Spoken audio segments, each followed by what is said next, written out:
We be live. Hello, Durud and Shalom. Welcome back, everybody. Today, we're going to give you more updates on the funeral situation, the situation in Hormuz, how the Islamic Republic has not given up activity on their nuclear sites. They're actually still trying to operate around them or within. We don't know what Prince Reza Pahlavi is up to, and as well as some predictions by a former, now deceased Iran analyst who made some interesting predictions a number of years ago, and some of them have come true. So we'll get into that. First, starting with the funeral update, we have things from the estimate of the turnout is probably no more than 400,000 people. Pezeshkian was almost attacked, pretty much verbally assaulted at the very least. We have a perfect couple of videos that showcase how stupid the regime supporters really are. You guys will be amazed. I know I was. And we also have some statements that have come out from politicians in the Islamic Republic already verbally accusing each other of attempting coups. And Donald Trump has come out and said a timely statement.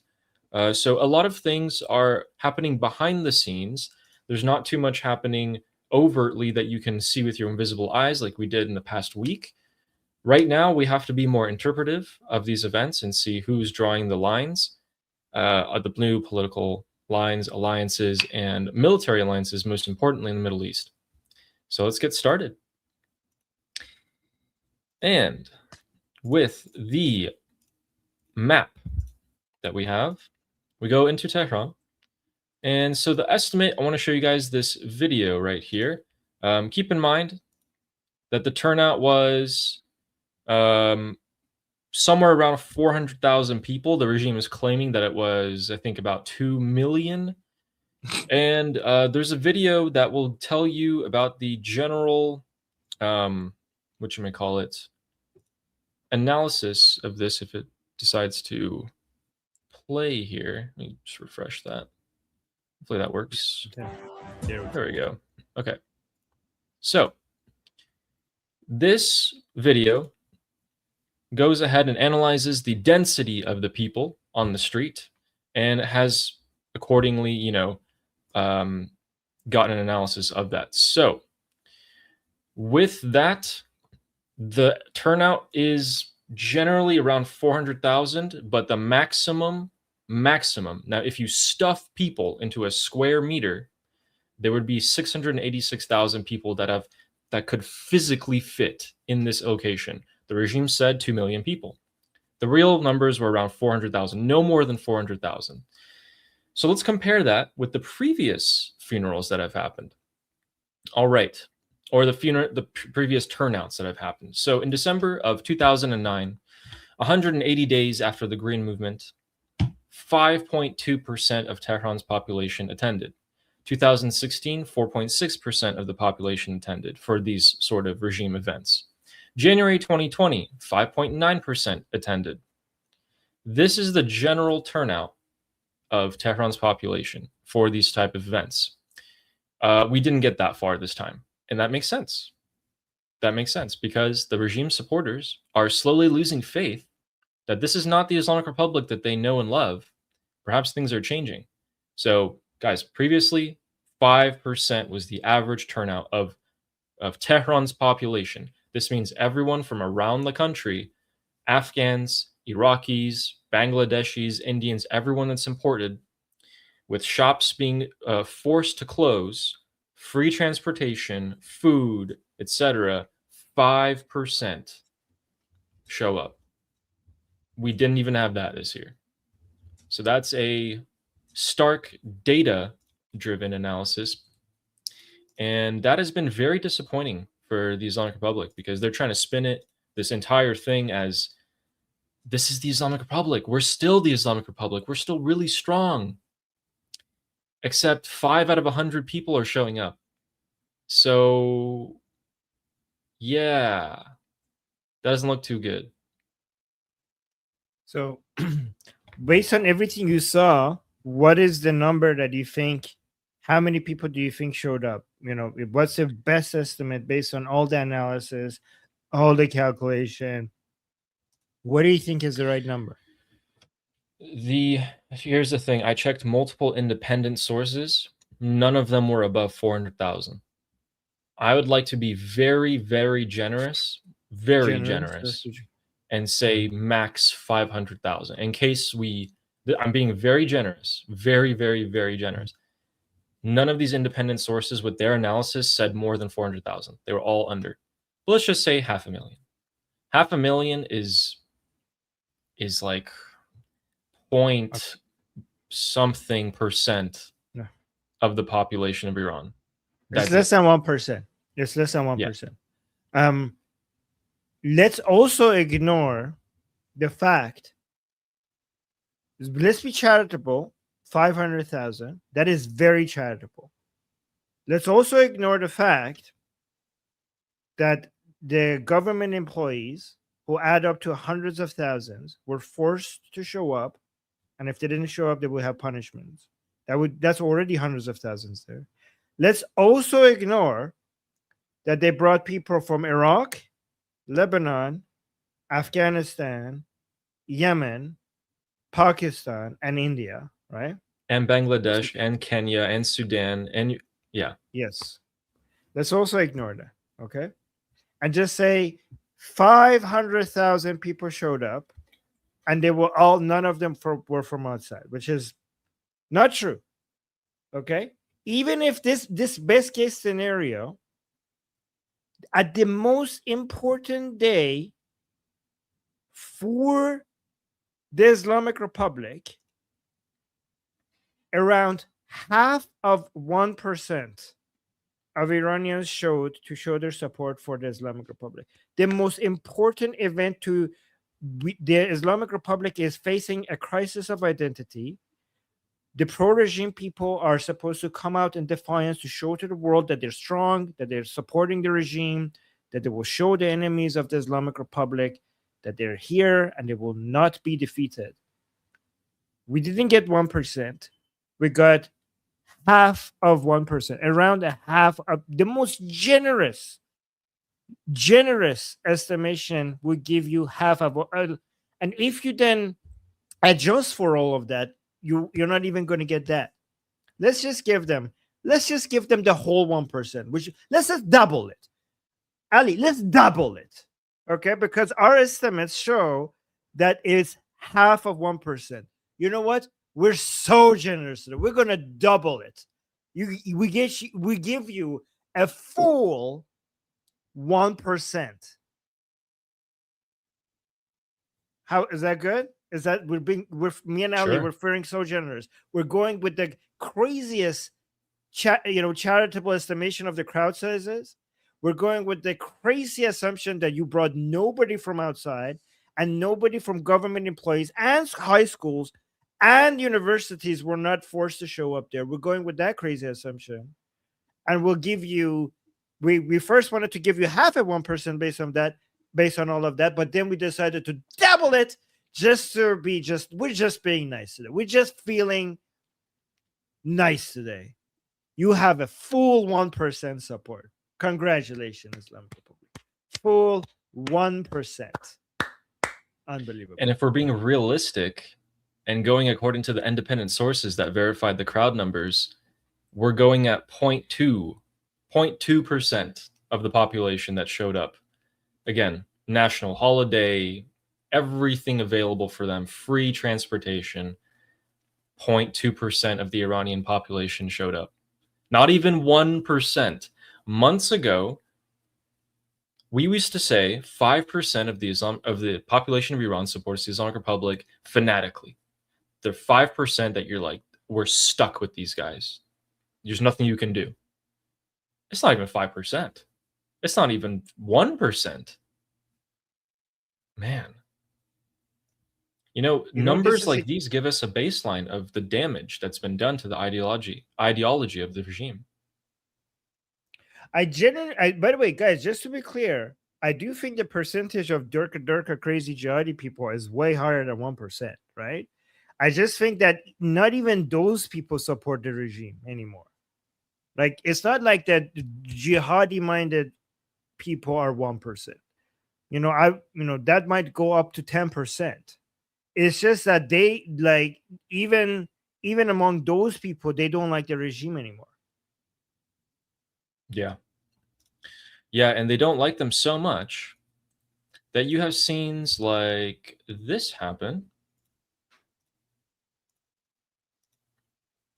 Oh yeah, well, by the way, I forgot to mention this. Yeah. Ali. Yeah. We also ignored the fact that so many of these people showed up for free food, for the free eggs that they were handing out, for the free food that was being given. A lot of other people who were being paid, a lot of other people who showed up because they had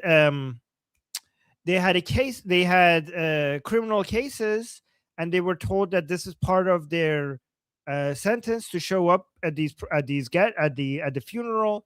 So yeah, so even the crowd that we have, so many of them were from outside of Iran, so many of them were paid, so many of them came for free food, and so many other ones came because they had prison sentences, and they told that they're going to get time off if they show up at the funeral. Not to mention the security forces. Yes. So we ignored all of that. There you go. Yes. Not to mention, yeah, all of that. So, guys, not only did not a lot of people show up, but the people who did show up, well, the regime wasn't treated nicely by their own people. Let's just say that. This is a video of people running after Pezeshkian to literally get him and beat him up. Pezeshkian? No, wait.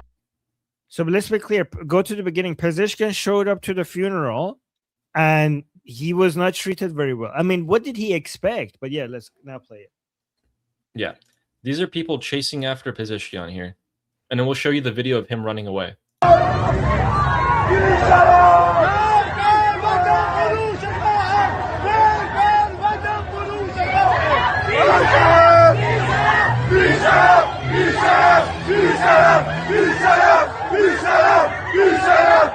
Anyway, the video goes on like that. Did you see this guy throw this rock?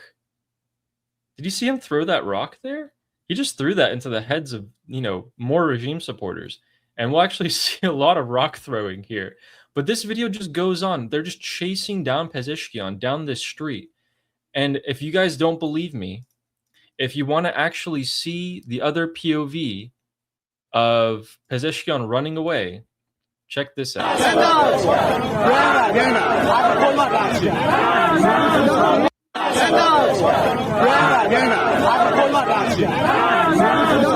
Okay, look at him. What does he looks kind of injured. What happened to him? I think he got hit by a rock or something. Look at that. Holding him up. They're holding him wobbly. Up. Why does he look wobbly? Did he get hit in the head? Guys, this is the president of the Islamic Republic at the funeral. And you know what you're hearing everyone saying?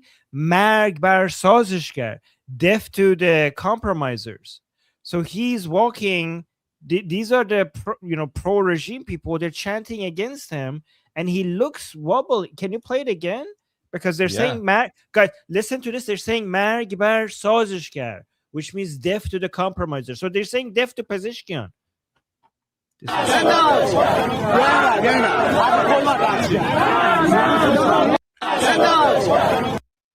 He deserves all of this.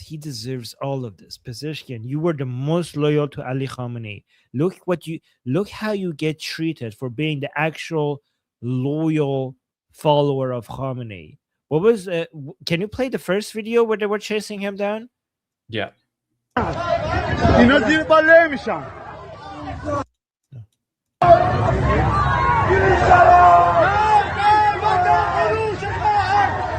That one. So pause.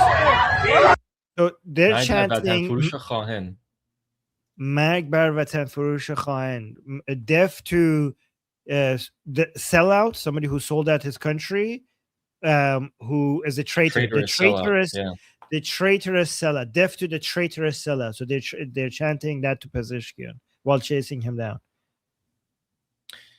And just as a quick reminder, guys, I managed to gather a few clips that I want to show you guys about the war to come. And we're going to tell you guys why there is another war coming and how there's an internal war also brewing inside the Islamic Republic. So I did a little bit of homework on that, and we'll show that to you guys in a bit. But in terms of stone throwing, so we just saw Pezeshkian super duper wobbly, in my opinion. Just being, I don't know what happened to him. Maybe he got hit. Maybe then the the bodyguards came in. It's getting physical, Ali, and as Steve is mentioning, like he's reminding me to say this. I predicted this. Yes. We did, Ali. We predicted this, and people are reminding us that we predicted this. Yes, we predicted this years ago. Yeah, and we also say eventually it's going to get physical, and it's getting physical. They're stupid, violent people. They were eventually going to resort to this no matter what. And guys, speaking of stupid, okay, Pezeshkian wasn't the only one they were throwing stones at. Let's take a look at this.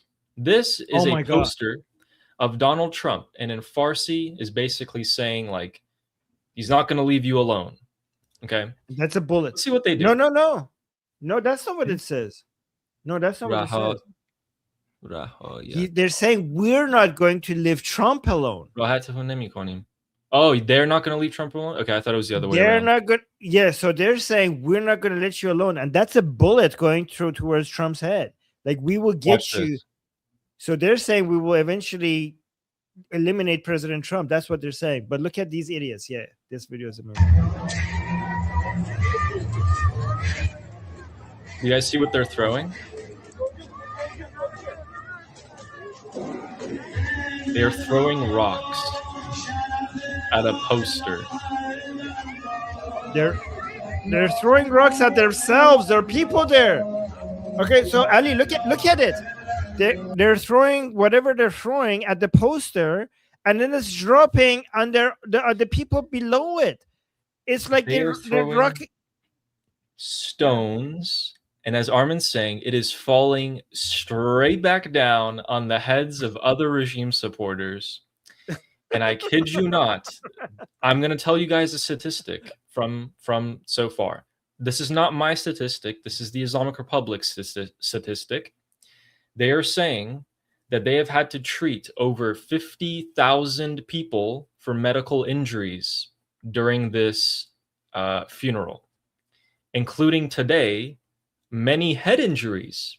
Really weird. Where did the head injuries come from?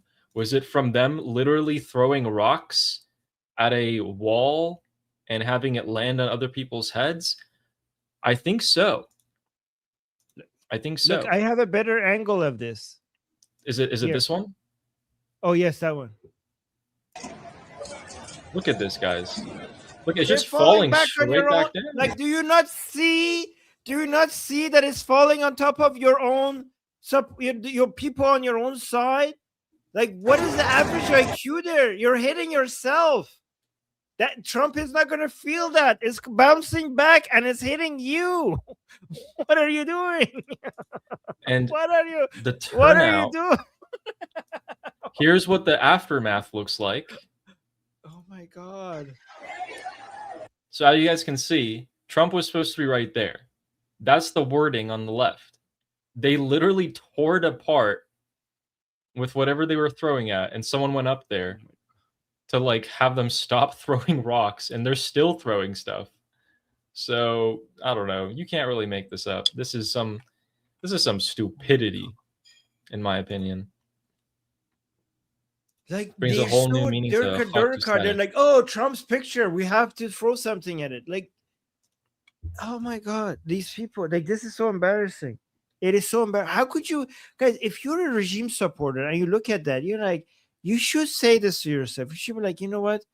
With this, if you're one of the slightly smarter ones, you should be like, okay, if this is our people, we kind of deserve losing this. We kind of deserve losing all of this. Like, look at us. And you know, some people in the Telegram were saying that. Like, when I was showing you guys the messages from the Alligrams, the farce message, they were like, if this is, we deserve this. We all deserve to die. If this is how it's going, just kill me. If we deserve Pezeshkian just as much as we deserve to die. Just bomb us. Just yeah, just one that said, "Just bomb us." There was one. There was a comment. There was a comment by some of these pro-regime people that Ali found. He was showing it to us the other day. Just come and bomb us. Like, we're so pathetic. Just end it already. Oh, wow. So what's happened as well? There's a politician in the Islamic Republic called Qazanfari, and he's coming out and saying a lot of interesting things lately. One of I love this guy. Yeah, this guy's a real one. He comes out and says he says the exact thing that you as the Islamic Republic don't want to be said. And it's the best thing for us being like, oh, wait. So he's saying like this. He's saying that the people who are gathering at night, the regime supporters gathering at night, is the beginning of a coup against the supreme leader. Hassan Fadi, why would you say that? Why would you say that? Why would you say that the parliament has been closed so that members of parliament can't protest this coup that Ghalibaf is leading against the supreme leader? Why would you say things like that, and that Pezeshkian and his associates, this guy's doing everything he can to not say Ghalibaf, Pezeshkian and his associates are trying to highlight the role of this Security Council and downplay the role of the Supreme Leader. Hassan Fadi is convinced that the Supreme Leader is having a coup against him, but he doesn't want to say who is doing it. He doesn't want to say Ghalibaf. He's saying Pezeshkian and his associates.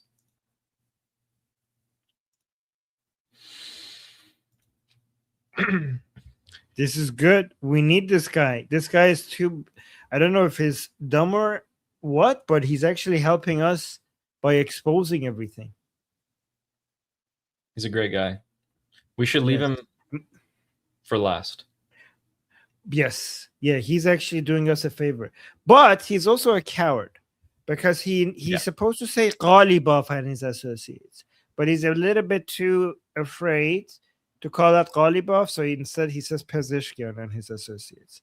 He doesn't want to, he doesn't want to cause too much. He doesn't want to be eliminated like some people. You know what? He might be false opposition. He might be one of those people who Ghalibaf is basically encouraging to come out and say all of this is happening, but then directing all of that anger at position. Remember, I said that would be an effective strategy to come out against the MOU and against the negotiation with the United States, but then instead of directing all that anger at Ghalibaf, directing it at Pezeshkian. That might be Ghalibaf's false opposition, creation. Yes, that could be the case. Very well could be the case. If we move a little bit down south, Armin, I want to see what you think about this. Go down from the capital, go to central Iran, to Isfahan, and we're going to take a look at the nuclear sites. So, this is Pickaxe Mountain, photographed on June 21st on the right and June 30th on the left. So 2 weeks ago and a week ago. There's activity. Basically, there's vehicles, there's cement loaders, there's pickup trucks going in and out of the tunnels of these nuclear facilities. And I think they're either trying to pour more cement or transport something of the sort. And that's not the only one. Natanz has also much more activity since June 30th, more vehicles, more pickup trucks, as well as Fordo. The tunnel entrances that were buried are still buried, but you also have more pickup trucks here. Why is it that the Islamic Republic all of a sudden is bringing along more and more trucks and people and equipment to their nuclear sites? They were told specifically in the MOU to maintain the status quo. This is not maintaining the status quo. This is fiddling with something you should not be fiddling with. Could it be an arrangement with the Americans and preparing for their visit? The optimistic take, absolutely. The pessimistic one would also be that they're preparing to actually dig in for themselves and recover the enriched material.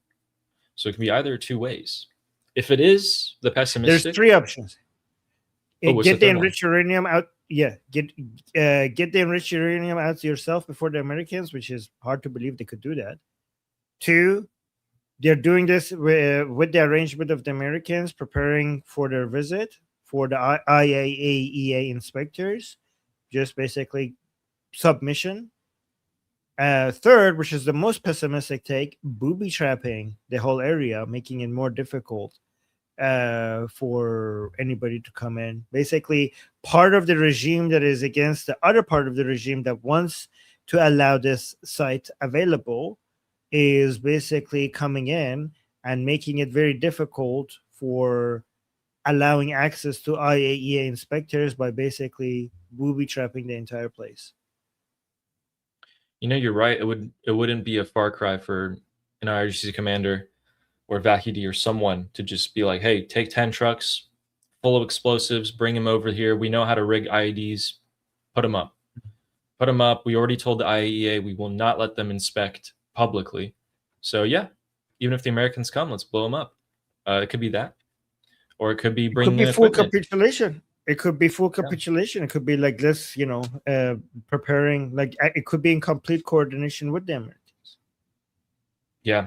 So I would say the day, probably is probably, if I had to guess, I don't know which one it is going to be, but we shouldn't write off this as full capitulation because the Americans and Israelis are seeing this, right? And if they were doing something that they were not supposed to do, they would probably bomb that area. Like I wouldn't see why would the Americans not just go bomb that area if they're seeing that they're doing something that they're not, right?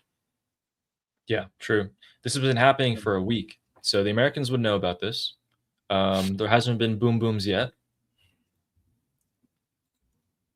We'll have to keep on seeing.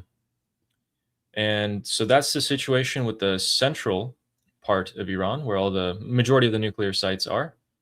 And moving on down to the Strait of Hormuz. Well, it's not looking so good here, to be honest with you. It's not looking so good, but that's just on paper. On paper, it's not looking so good.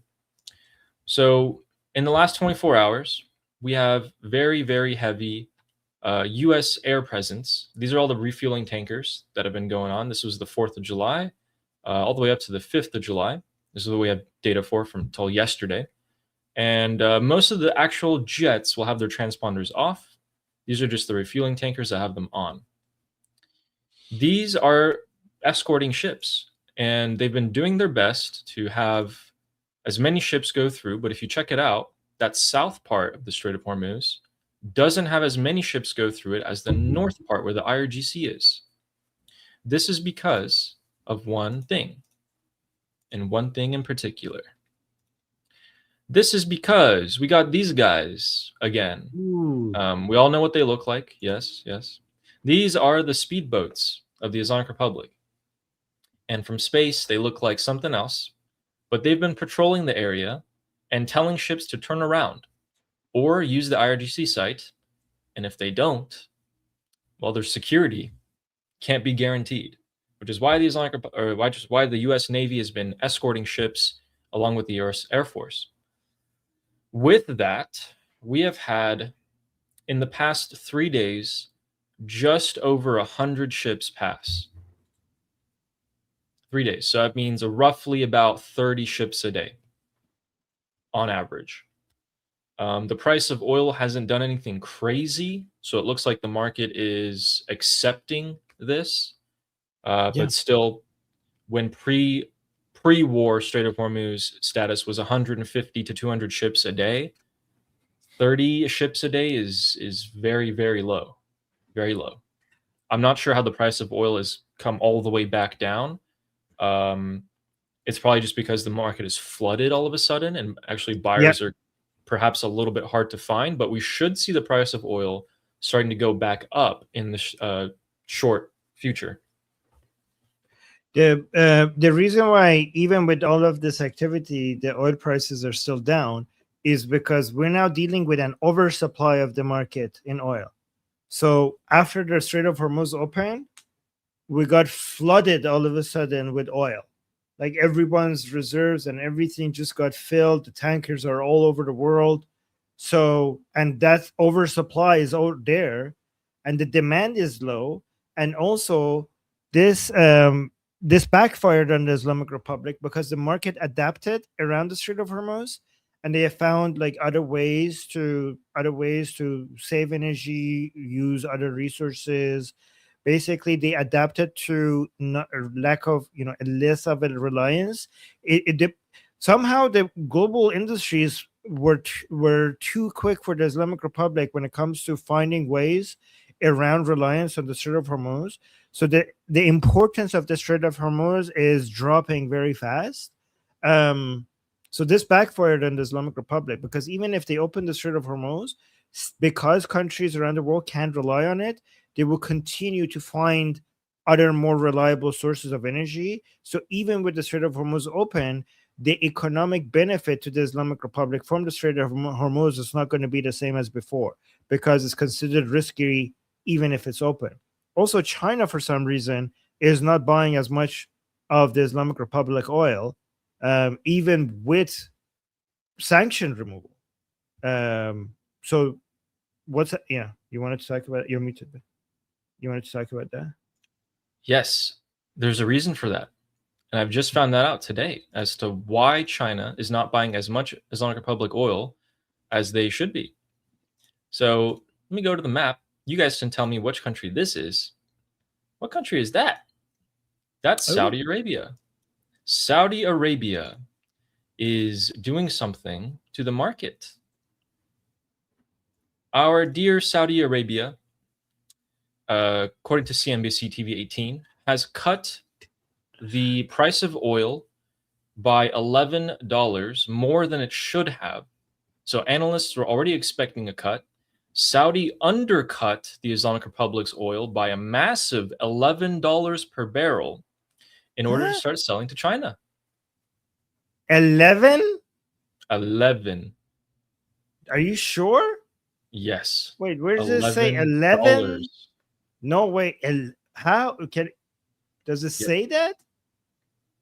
So this is the lowest price that they are selling oil in the last 26 years. Saudi's Aramco has reduced the price of Arab Light, which is what they call their oil, for export to Asia for $11 down.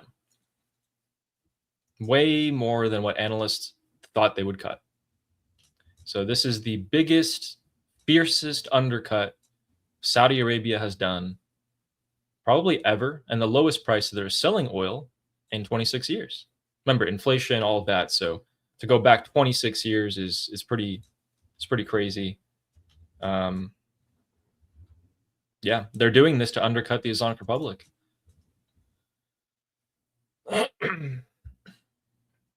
$11. I don't believe $11. That's too high. Let me see. I just fact checked it. Bloomberg and major outlets report. Yes, it's true. What the hell? Slash August Arab. $11 per barrel, their largest cut in at least 26 years, due to surging Middle Eastern supply. It's because there's oversupply. Yeah. They just after the Strait of Hormuz was opened, the whole world just got flooded with too much oil. After the Strait of Hormuz. Yeah, it's. I mean, as long as the Islamic Republic doesn't sell oil, if that's what it takes. Unbelievable. So China's like, ooh, you're selling it to me for even cheaper than the Islamic Republic was selling to me? Okay. Hey, I'll buy that instead. So the sanction removal on the Islamic Republic's oil had not much of an effect. They're buying it from Saudi instead. Yeah, they're buying a lot from Saudi. Yeah. So that's the reason. We know cut by $11 is still a huge. Like, guys, oil prices per barrel is like 70, 80. $11 is a huge chunk of that. That is not like usually when you give discounts, like crazy discounts, is like $2 or $3, not $11. For you, my friend, $11 discount, 15% Wow. discount. that's pretty good. I don't know. How did he do that? Wow. And so I want to be an optimist and say that that was a part of Scott Bessent's calculations, or maybe sort of like coordinated move, but also pretty predictable that the Arabs would try to do that anyway, because their economies have suffered intensely and they have a huge buildup and storage of oil they haven't been able to get out. So now that they need to get it out, yeah, sure, sell it for a discount, get that money that you've been missing out on. So according to those prices, we have had a statement by President Trump, a couple statements from him today. And I'll go ahead and show you guys the first one. Here we are. Oil is now at a level that it was, I think it's even lower on a barrel basis than it was before we started. We've gotten concessions. Now they have to hold those concessions, but there'll be no nuclear weapon. We're going to be getting the, as I call it, dust, the enriched material, nuclear dust, I call it. Seems to have taken off, but it's enriched material. We're getting it. We're getting it. I went in for one reason, very strongly, that Iran cannot have a nuclear weapon. I'm not looking for regime change, although this is regime change. The first regime is gone. The second regime is gone. And I think the third regime is more reasonable, but we'll find out. But we've destroyed their, as you know, completely destroyed 150. They had 159 ships. Every single ship is at the bottom of the sea. We've completely destroyed. They don't have one airplane. They don't have radar. You know, one of the reasons we kept the oil down, because a lot of people said, Kevin, and a lot of people were saying that oil could go to $300, $350 a barrel. But one of the reasons that prediction wasn't right is we were taking out on average of 10, but sometimes less, sometimes more. 3 weeks ago, we had a night, 22 ships came out of the Strait, and the famous Strait of Hormuz, nobody ever heard of, but that is some big money machine, I'll tell you what. When you look at the numbers, Michael, that makes everything. So yeah, he's confirmed the oil. Okay, just always, every time he mentions that, we do have to clarify, no regime change has happened in Iran. No regime change has happened. Yes. Yeah, that's a bad statement to make. So then we have his other statement by Donald Trump. It does. Yeah. It has made, to be fair though, I mean, it's wrong, but it has made the mullahs and regime supporters in Iran think that he's onto something. And regime, like a lot of the idea that the coup has happened inside Iran by the regime supporters is based on what President Trump is saying as well. So I like that it's messing with their head, but it is wrong. It is wrong, yeah. And we then freed up the blockade because we're close to maybe making a deal. I don't know. We'll make either. Look, we're going to win one way or the other. We're either going to make a deal or we're going to finish the job. Okay. And it won't be tough to finish the job. I'd rather make a deal because I don't want to affect 91 million people. We can knock down their bridges in 1 hour. We can knock out their energy supply, all of those big plants that they built, big, beautiful, modern plants. They had a lot of money. They don't have any money now.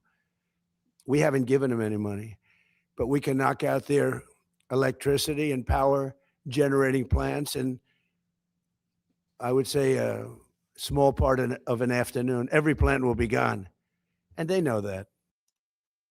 So that statement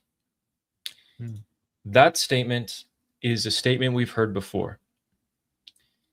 And Feinstrass is losing her mind at having to hear Trump for 3 minutes straight. I'm so sorry. I know.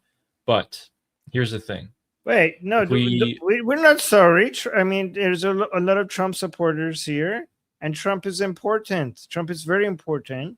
And I appreciate President Trump being the reason why Ali Khamenei is dead. And also I appreciate I have criticism for Trump, but I appreciate President Trump. I have a lot of criticism for President Trump, but I appreciate and I'm grateful to President Trump for being the president that caused the most amount of damage to the Islamic Republic compared to any other president in the history of the United States.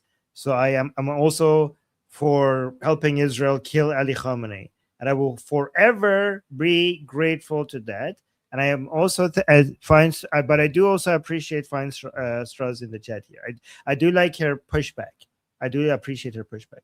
But I just want to say we're not sorry for President Trump. I'm grateful to President Trump. My criticism for President Trump does not mean I'm not grateful. I am very grateful. Yes, I agree with that. I agree.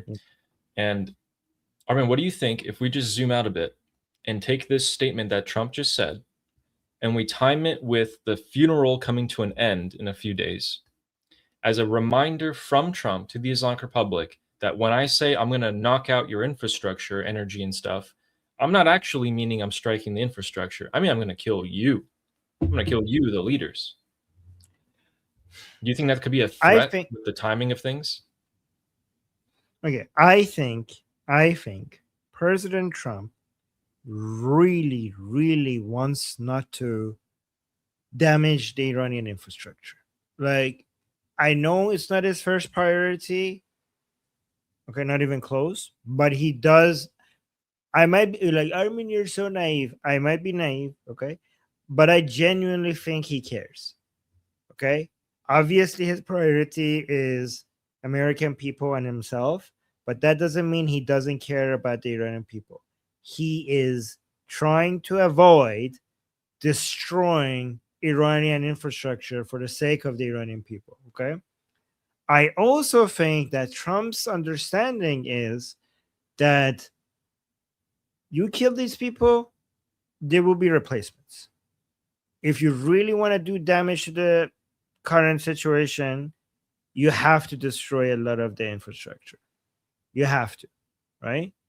And I'd rather try to figure all of this out with getting these Tuckers to submit, and it might work, but I'd rather try that before we do something so drastic.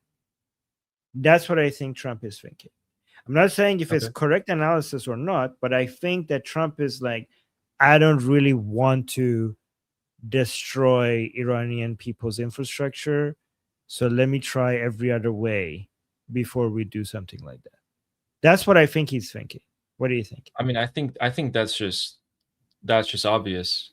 Like, I think that's a very safe thing to say, that he prefers not to destroy the infrastructure. Yeah, I definitely see what you're saying. I'm just wondering, now that all of these leaders came out for the funeral, all this information has been gathered by Mossad, CIA, Immortal Guard on the leaders and where they are and where they're doing. Could be a way. I mean, it's not the weekend anymore, guys. We can actually issue threats now. It's Monday, so we have until Friday to issue threats. And then from Friday to Sunday, we'll act like everything's great and everything's good. And that's just generally the situation that we find ourselves in. What a weird political situation. But so those are the statements from Donald Trump. And further news for Washington, D.C. in particular, Bibi Netanyahu is expected next week after the Turkey summit happening tomorrow, the NATO summit in Ankara. Bibi is expected to go to the White House for the 8th time since Donald Trump as a president. And they're going to be talking about reportedly two things. One, the nuclear program of the Islamic Republic, which is obvious. Bibi's going to come and talk about the Islamic Republic. But also, Turkey's buying or trying to buy some F-35 jets. And Bibi doesn't like that at all. That poses a serious threat to Israelis when you have another country around them, like Turkey, saying that Israel is a cancer and should be removed from the face of the planet. I don't know why all these people are so hell-bent on destroying Israel and killing Jews, but it happens. But we all know. What do you think about President Trump's very huge support for President Erdogan of Turkey, which is making a lot of people in Israel upset? Because the Turkish government has very publicly come out and said that they seek the destruction of the Strait of Israel fully. So, what do you think? Like that is, Yeah, I think this. Trump has said that about Xi Jinping, Kim Jong-un, Khamenei, but also Keir Starmer, the German Chancellor Merz, so many different people, so many different leaders, and Erdogan is no different. I think at the end of the day, it's just a political play to be buddy-buddy with these leaders.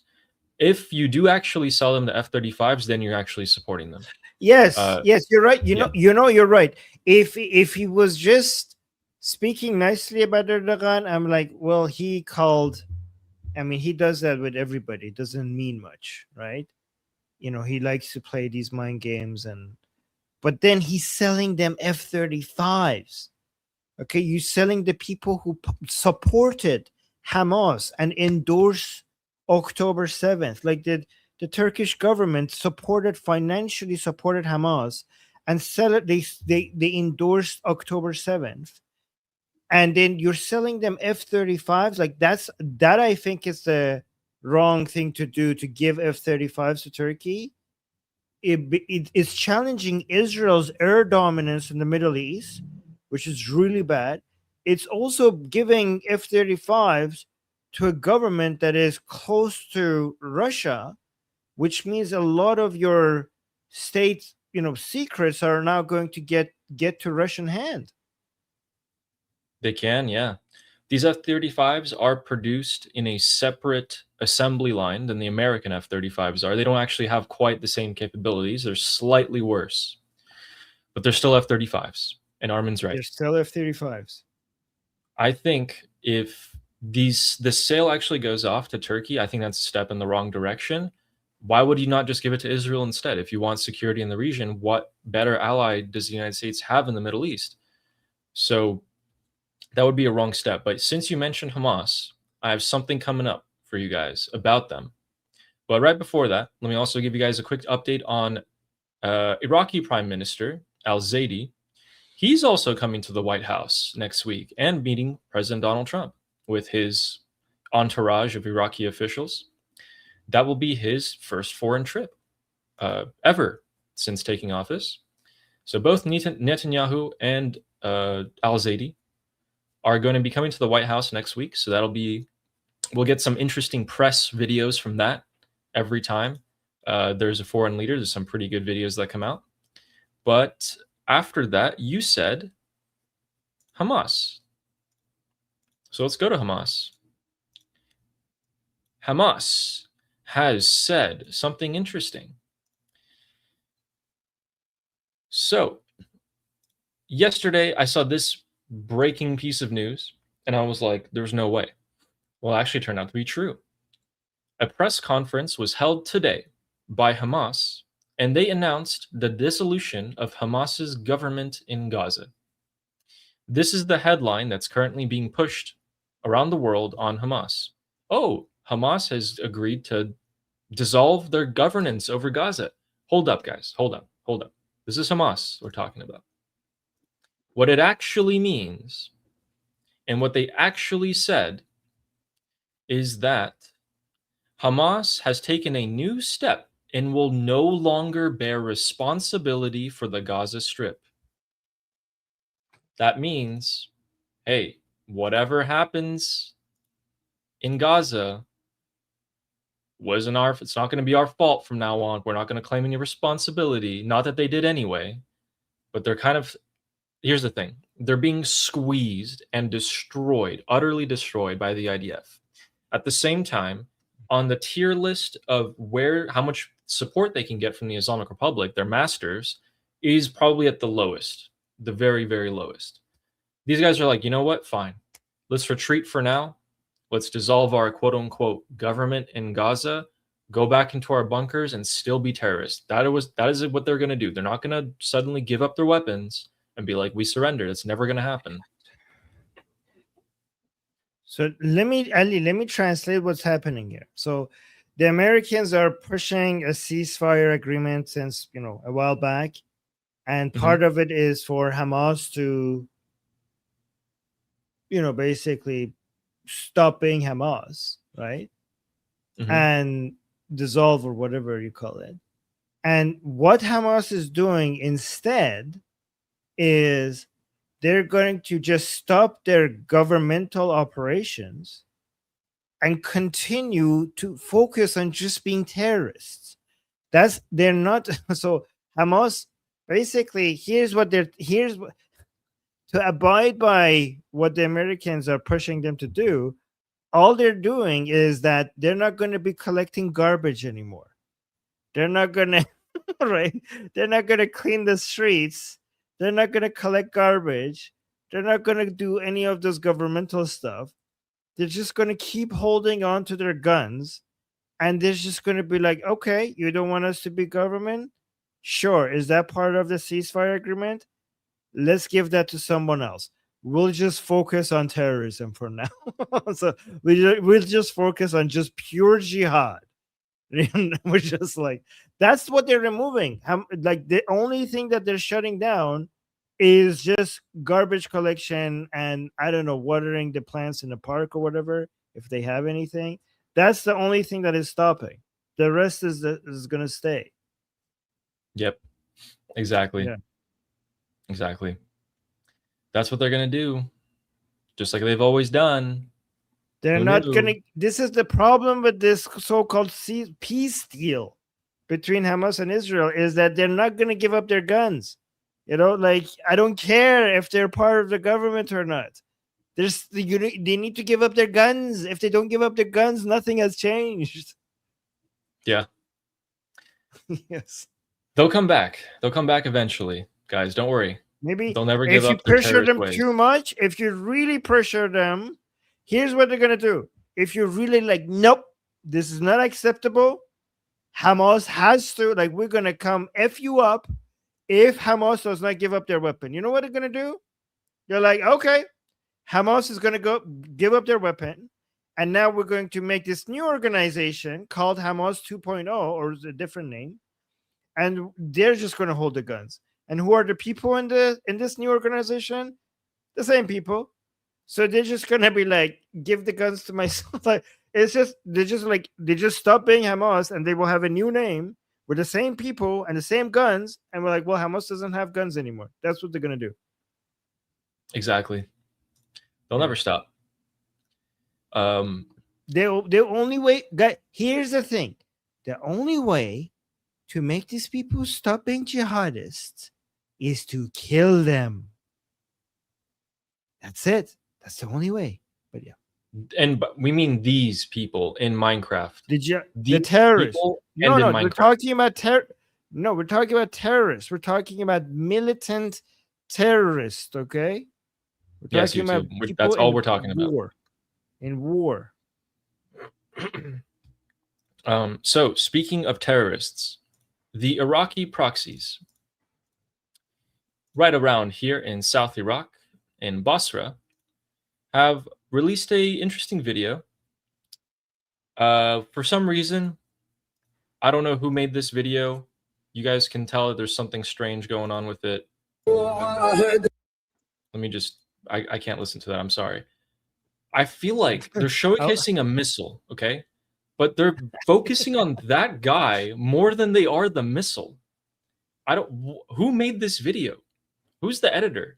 It's like he's the actual part of the video they want to show. Like, watch this again. 1, 2, 3, 4, 5, 6, 7, 8, 9.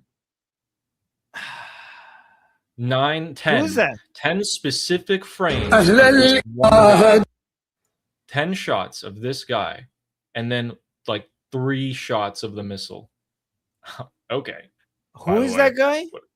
I have no idea. There's a random terrorist who's willing to show his face to the world. I know who that is. Who is he? That's the video editor. That's why he included himself. Yes. That's what I mean. I would do that is, too. I get it. that guy is the video editor. He's definitely the video editor. But going to this missile, these are IRGC cruise missiles, not rockets, so they can go to Israel, and they have fired them at Israel. They fired them during the 12-day war in 2025, June 2025, and they also fired a ton of them in March of 2026, so 4 months ago. I think it was like over 90% of them got intercepted, so they absolutely suck, and it makes sense. Why would the IRGC give these guys good missiles? But yeah, they're essentially harmless. They released that video today as a propaganda video, and everyone's freaking out. Oh my God, the Iraqi terrorist proxies of the Islamic Republic are getting missiles. No, they've had them for years. They've used them. They suck. They don't do anything. It's okay. It's okay. It's just propaganda. Again, there's more of this guy in the video than there is the rocket. There's nothing to be afraid of here. Just want to make sure. Terrorists will never give you a lack of content. There's always an abundance of content if you want to criticize these people, because they just give it to you.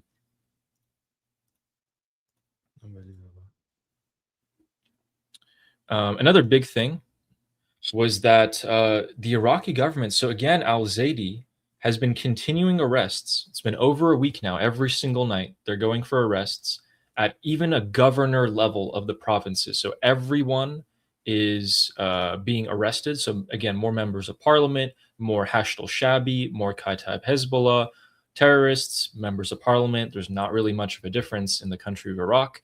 And that's why they're getting rid of them. But in addition, the Iraqi government has informed the Islamic Republic directly that it will reject or not allow any sort of secret meetings between Iraq and the Islamic Republic.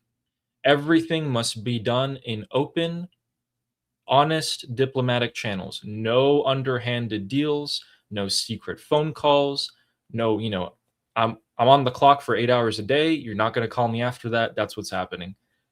They're standing up slowly to the Islamic Republic, which is a great thing to say. Wow. It's a great thing to see.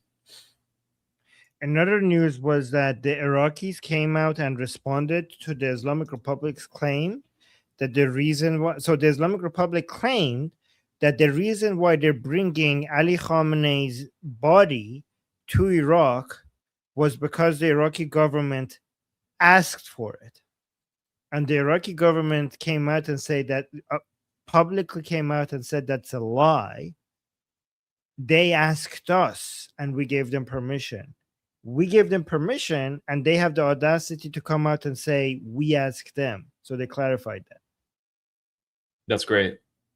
Remember, guys, not only have they started killing and arresting IRGC proxies in Iraq, they banned Ghani, the Quds commander, whose literal job is to go to Iraq and build militias, from coming into Iraq. He's persona non grata. He cannot enter Iraq anymore. Or supposedly he'll be arrested. We'll see if that actually happens. Then they told the Islamic Republic, if you want to talk to us, you got to do it where we can monitor it. Official channels only. You want to say something, it's going to be recorded.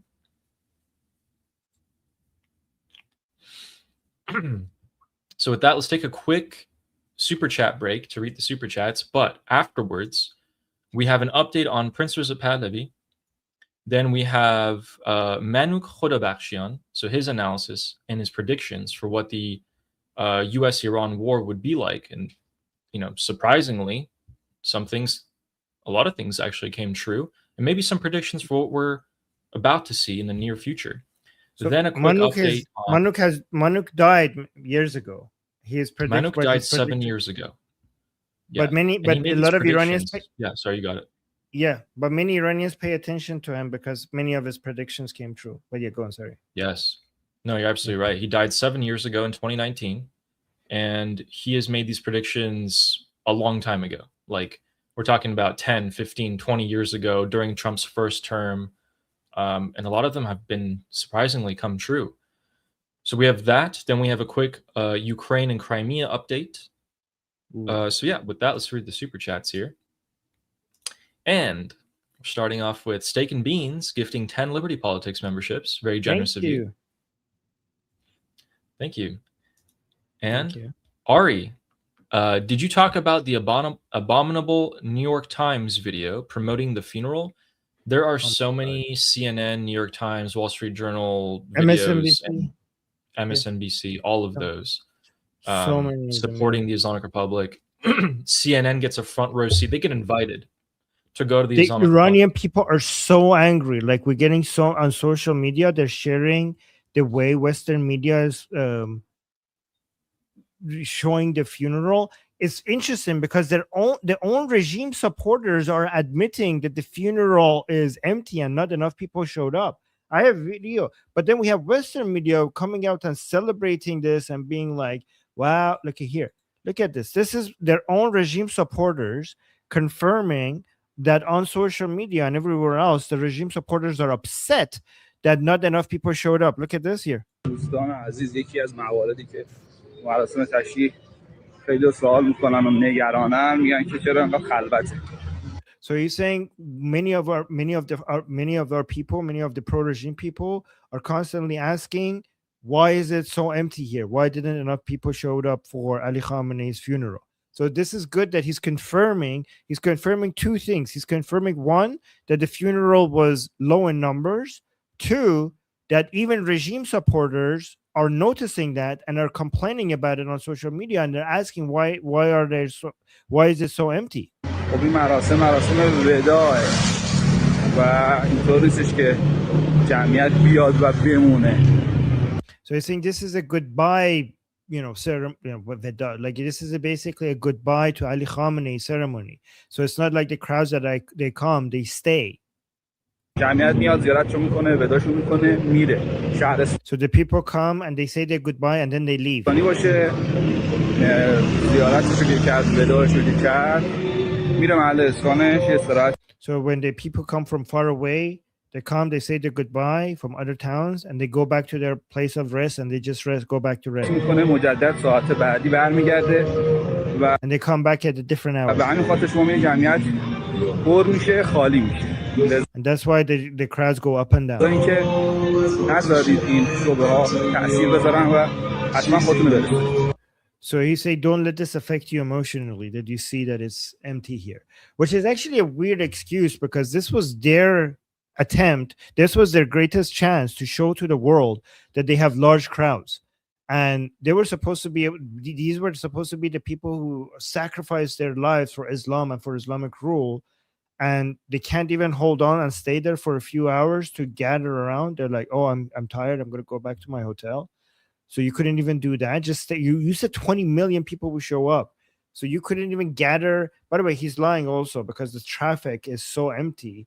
Like, we had higher traffic in Tehran with soccer matches, and the streets are empty. So, yeah. I wonder if he was walking to or from the funeral. I don't know. He's complaining about people leaving and he's walking away. Be funny.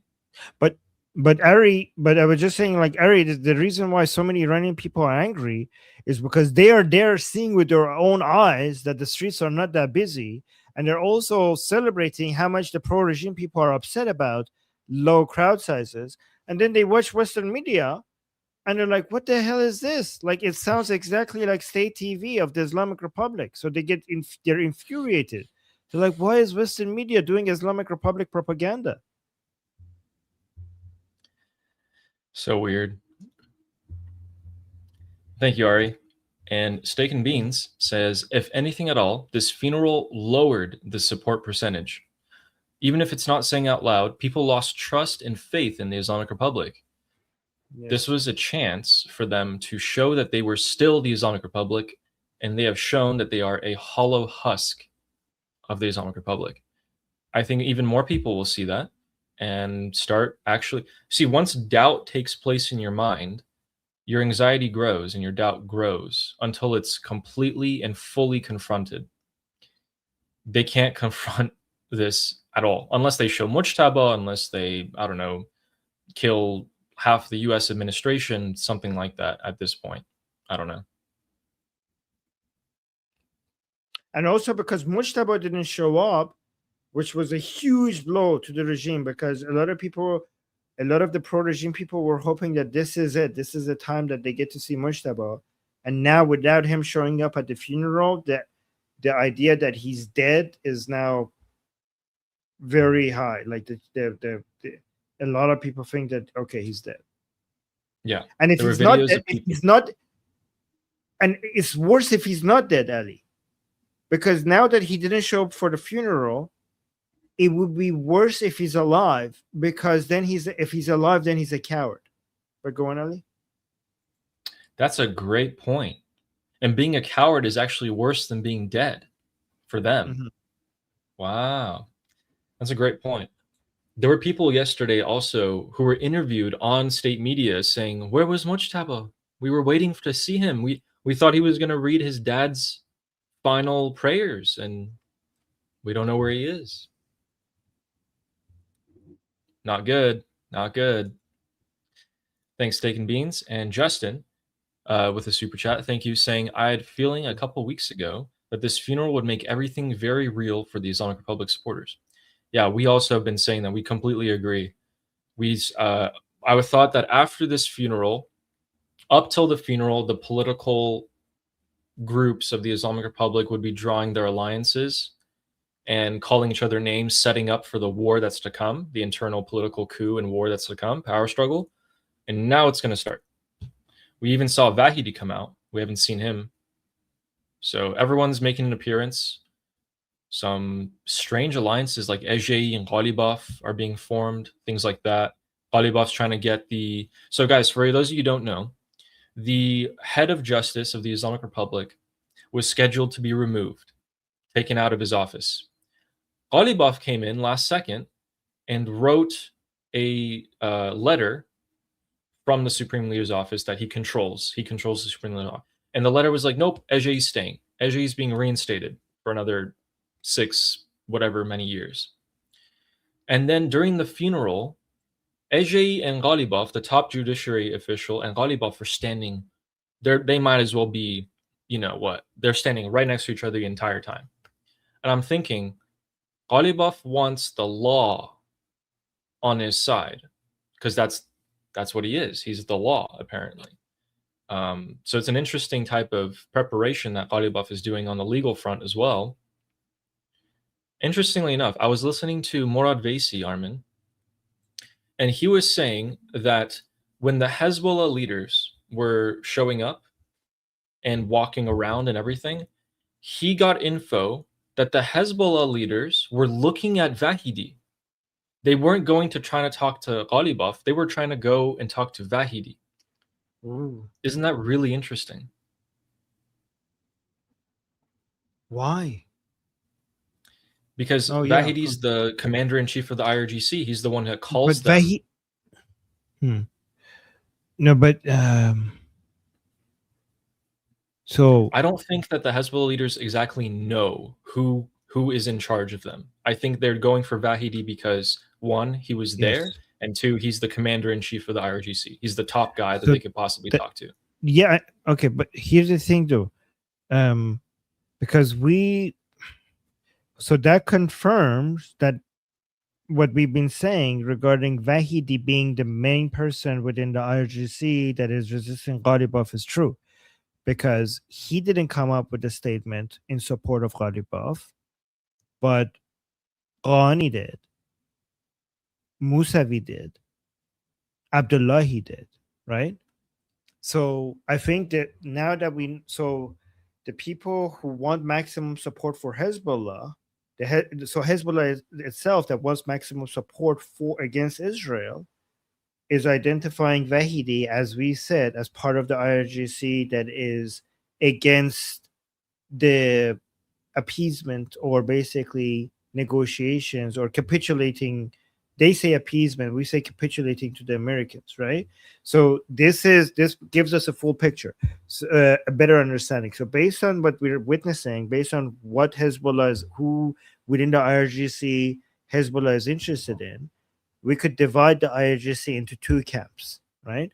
We could put the Vahidi, Nejat, Jafari, on one side for maximum aggression against the United States and Israel, and then we could put the other people who are bending the knee to Ghalibaf, Musavi, Ghani, and Abdullahi, the other part of the IRGC that seems to be accepting Ghalibaf's decisions. So that's the basically, and so Hezbollah is identifying Vahidi as the part that will support them more against for attacks against Israelis. And that's why they're interested in him. Yes. And so I was thinking, if you're the hardliner faction, we'll just call them that to simplify things, Vahidi, hardliners, fight America no matter what. If you're them, would it be a smart play to let Ghalibaf, Pezeshkian, Araqchi come out, negotiate, compromise, talk, and you know that at the end of the day, that these guys are going to have to talk about the nuclear. You stay clear of the negotiations, wait for Ghalibaf to start talking nuclear, start trying to give in the uranium, and they throw it all on Pezeshkian's head, right? But then these hardliners come out at the last second, and they're like, you moderates negotiated with the Americans that you want to give up uranium before they actually do it. You want to do it, and you're traitors. You're traitors to the Islamic Republic. You're traitors to Shia Islam. You did crimes against God, house arrest or execution at the last second. They come in and swoop in. You don't think so? Because then they all die. The Ghalibaf right now has the Americans doing his dirty work for them. These people get to come out of their holes because Ghalibaf tells them that I have a letter of guarantee that you're not going to get assassinated by Israelis, so come out of your hole. So Ghalibaf could just tell the Americans that this, I'm trying to give you what you want. That guy's on my way. That's the next guy that needs to go. So what is their game plan? I don't think the rest of them have. I think the rest. So Ghalibaf, here's the game plan: don't die for the next few hours. You're like for the next 48 hours. Like their game plan is just stay alive, right? Because everybody is not thinking long term right now within the Islamic Republic because they can't afford to think long term within the Islamic Republic. They have such short-term concerns. This is why a lot of people think the Islamic Republic, different parts of the Islamic Republic, is being irrational. They're not being irrational. You're like, look, oh, this is going to hurt them down the road. They don't care what happens down the road if they're not going to be alive to see it. If you look at what people need to do to not die within the Islamic Republic, everybody is doing the right thing. The problem is that they're not the survival tactic for the different elements of the Islamic Republic is not the same, and that's why they're conflicting with each other, and that's why you don't have the same strategy coming out. You don't see like a aligned plan by the Islamic Republic, because what keeps Ghalibaf alive is different from what keeps Vahidi alive. But I think that the Ghalibaf is very much motivated to give the Americans everything they want. Everything they want. He's very motivated because that's what's keeping him alive. And that's why the United States is likes Ghalibaf right now, because he's cooperating as much as he can. Not because he's a good person, but because he just doesn't want to die. And I think Ghalibaf is actually very much interested in giving up, basically throwing Hezbollah under the bus, throwing the IRGC ideals under the bus, everything under the bus. I think he's very much motivated into doing that, and that's why Hezbollah knows that Ghalibaf is basically trying to find ways to hold Hezbollah back or stop supporting Hezbollah. Like he's interested in that because the United States wants him to do that. And that's why Hezbollah knows that Ghalibaf is not their friend. So that's why they're trying to find a connection to Vahidi. The problem is Vahidi can't communicate with them properly the way he wants to, because when he's in his hole, communicating with the outside world will expose where he is. So Hezbollah, when they were in Tehran, they were trying to meet him because he's kind of MIA when they're not in Tehran. So that being the alternative, it's striking me. It's hard for me to like accept that the IRGC commanders, hardliners, Vahidi, are not going to do anything at all. It strikes me that at some point they're going to come in guns blazing. But if they do that, then what's the? But if they, as you just said, if they do that, then they're screwed. And if they don't, they're screwed. Then the but it'll just Americans take them longer. No, if they do that, then the Americans are just going to come rain hell upon them. Yeah. Like so here's the thing. Exactly, you're right. So if they come in, kill Ghalibaf and the others, Americans are going to rain down hell on them. And if they don't come in and kill Ghalibaf and they let the nuclear stuff, end, and the Islamic Republic gets uranium out, ballistic missiles get talked about, the proxies get destroyed, then the IRGC has nothing. And at the end of the day, they will fall. It'll just take a little bit longer. So that's because it will take longer, they might find a way to survive. When that, so they rather, you say that will happen long term, but it might not. They might find a solution. So that's why they have to kick the can down the road. Better go with the chances of fall rather than the guaranteed fall, right? So if I say, hey, do you want me to kill you today or kill you in 10 days? You're obviously going to say, kill me in 10 days, and then try to find a way to get out of this in those 10 days. That makes perfect sense. Yeah. Okay. So, and by the way, guys, we'll have much more clarity on this in the next couple of months. Let me know in the chat if what we discussed here, me and Ali, made sense. I just want to see how many of you followed and if it was understandable. But yeah, we can also summarize it for them. Look, like a caveman version. Summary. Caveman. maybe just a quick summary. Okay.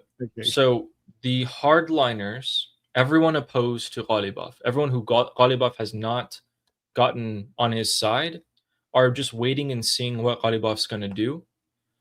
They think that Ghalibaf might actually give away the uranium. If Ghalibaf wants to be number one, he might have to give in to everything the Americans want.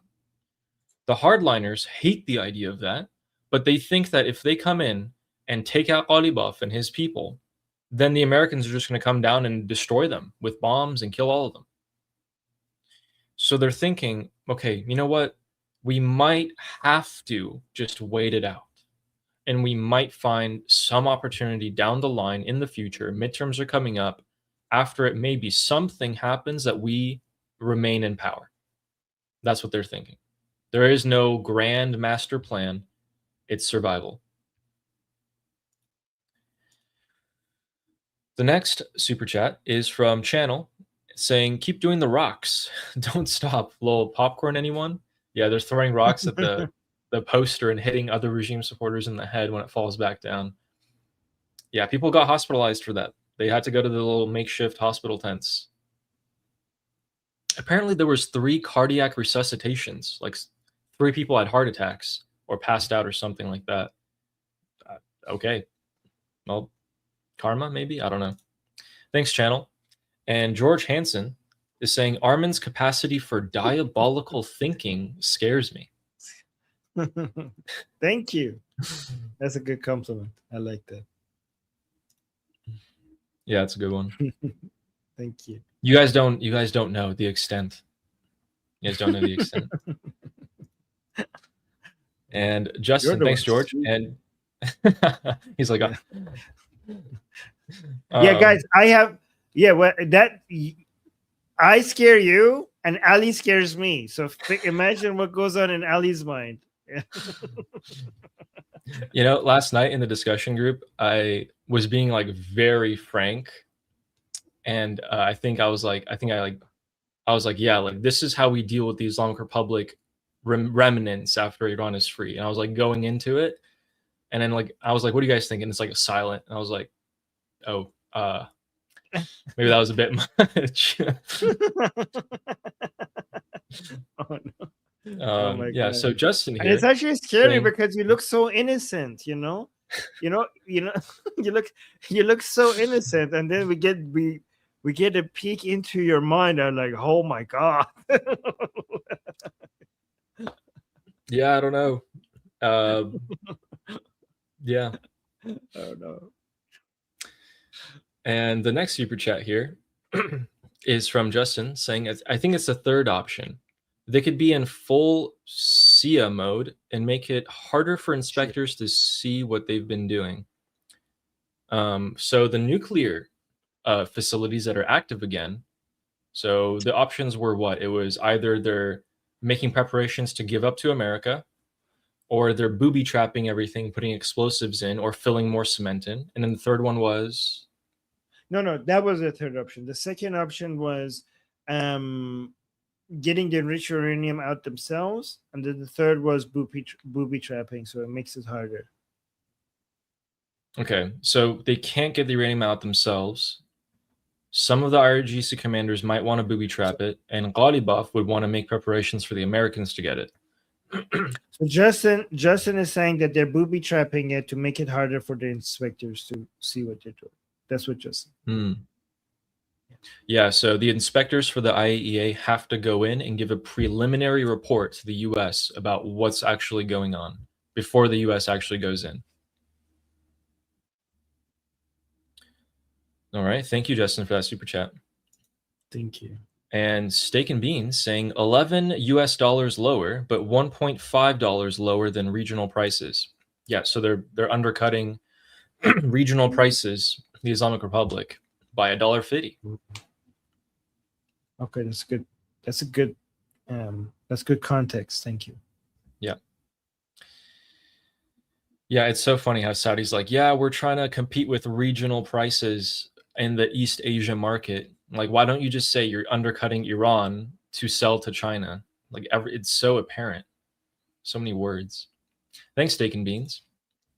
Thank you. And Shauna saying February 28th was still a great day. Never forget the joy we all felt on that morning. Yes. Oh my God. Never. Yes. I would never forget that. Yeah, I was crying. It was a great day. It was a great day. Thank you so much, Shauna. Thanks for reminding that. It feels good. The best. Yeah. And the next super chat is from BT saying, I think it's like Finestra. No? Like the username? Finestra. I think she has accepted all her names now. Has she ever clarified how to pronounce her username? She's not picky about what we call her, so that's why she has never clarified, I think. Okay. Finesse. She has. Oh, yes, she has? Okay.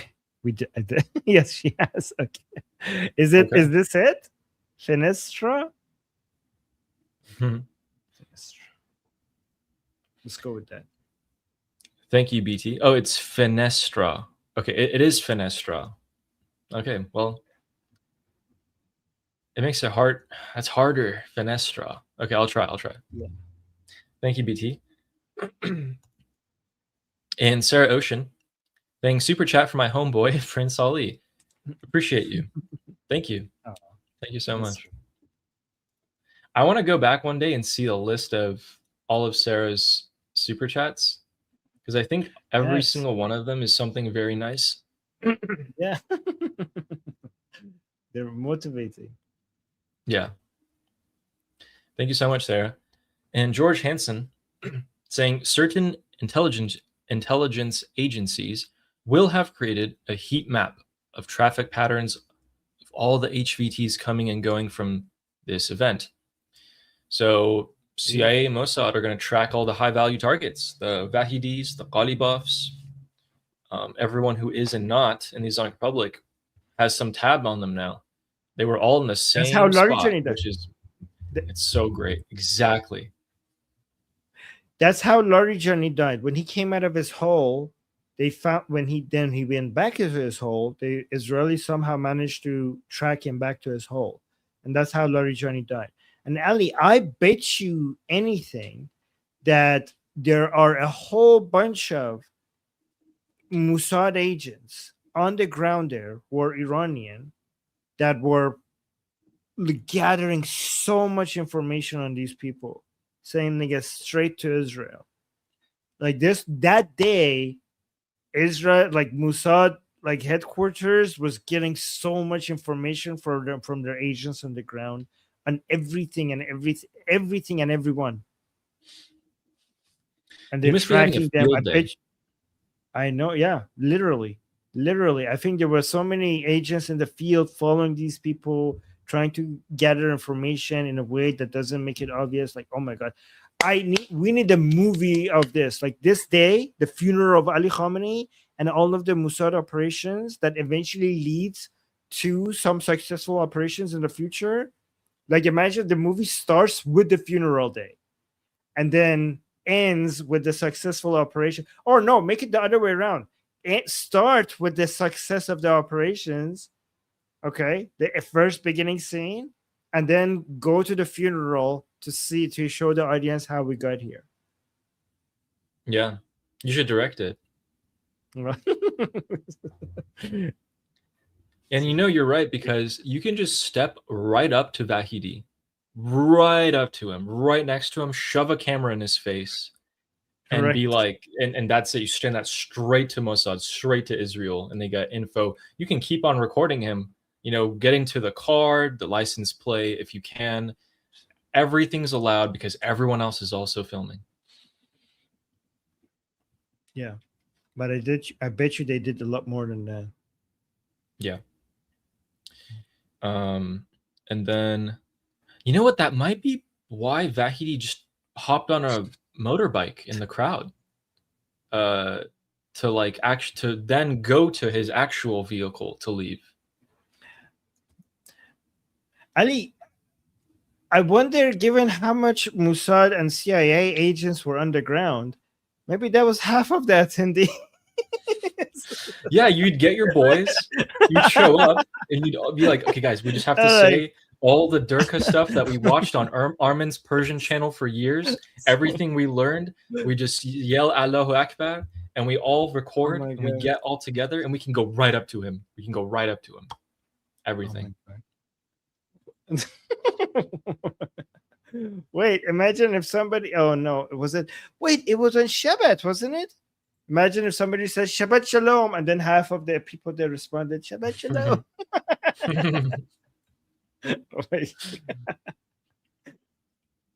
Thank you, George. Oh, okay. Thank you. And Sarah Ocean saying, appreciate you too, Armin. We treasure you. Oh yeah. Thank you. Absolutely. Oh, thank you. Sarah, I appreciate that. Everyone say thank you, Armin. Guys, come on, please. Please, guys, please. He gets embarrassed the same way I do. Okay. He's trying to get me back. You know what? You know what, Ali? I'll embrace it. Just bring it. There you go. Fantastic. There we go. There it is. Thank you. Thank you, Sarah. I appreciate you too. Thank you, Sarah. And Fleshy saying, got distracted modeling the Russian collapse. Yeah. Ooh. Not too far off. Fleshy's a data person. So he deals with a lot of numbers. Oh, thank you guys. In the chat, people. All right, Fleshy, what's the verdict? Is it more than 2 years or less than 2 years? Let's see what he says. And Steak and Beans saying, relax with the F-35 to Israel or to Turkey. Israel is the producer of the main part of it, the helmet. Also, a lesser version is basically very not stealthy and stupid. Don't worry too much. Israel secretly loves the idea. I don't think so. Yeah, I don't agree with the idea that Israel is fine with that. Yes, I do know that the F-35 is not as good as the other, as what Israel has. I know that. Okay, I know, but it's an F-35. It's still an F-35. Like that is a big deal, right? That is a big deal. So it's slightly less, model, so an advanced model of an F-35 is still like the fact that you have an F-30, going from not having an F-35 to having an F-35 is a huge deal, no matter what. It is the premier fighter jet on this planet at the moment, and even though the Israelis have a slightly less good version of it, and Turkey will probably get the same thing, Armin's right. Armin's right. Armin's always right. But we still don't know if they're going to get it. You know, it needs Congress approval. So, yeah. So they might not get it. Yeah, true. Yeah. And Steak and Beans. All right, thank you for that. And Joanne became a YouTube member. Welcome. Or I think maybe was a YouTube member already. And then I don't know. But yeah, anyways, welcome, Joanne. Thank you. Yeah, we did it. Welcome again. And Fleshy saying, compare this one World Cup match.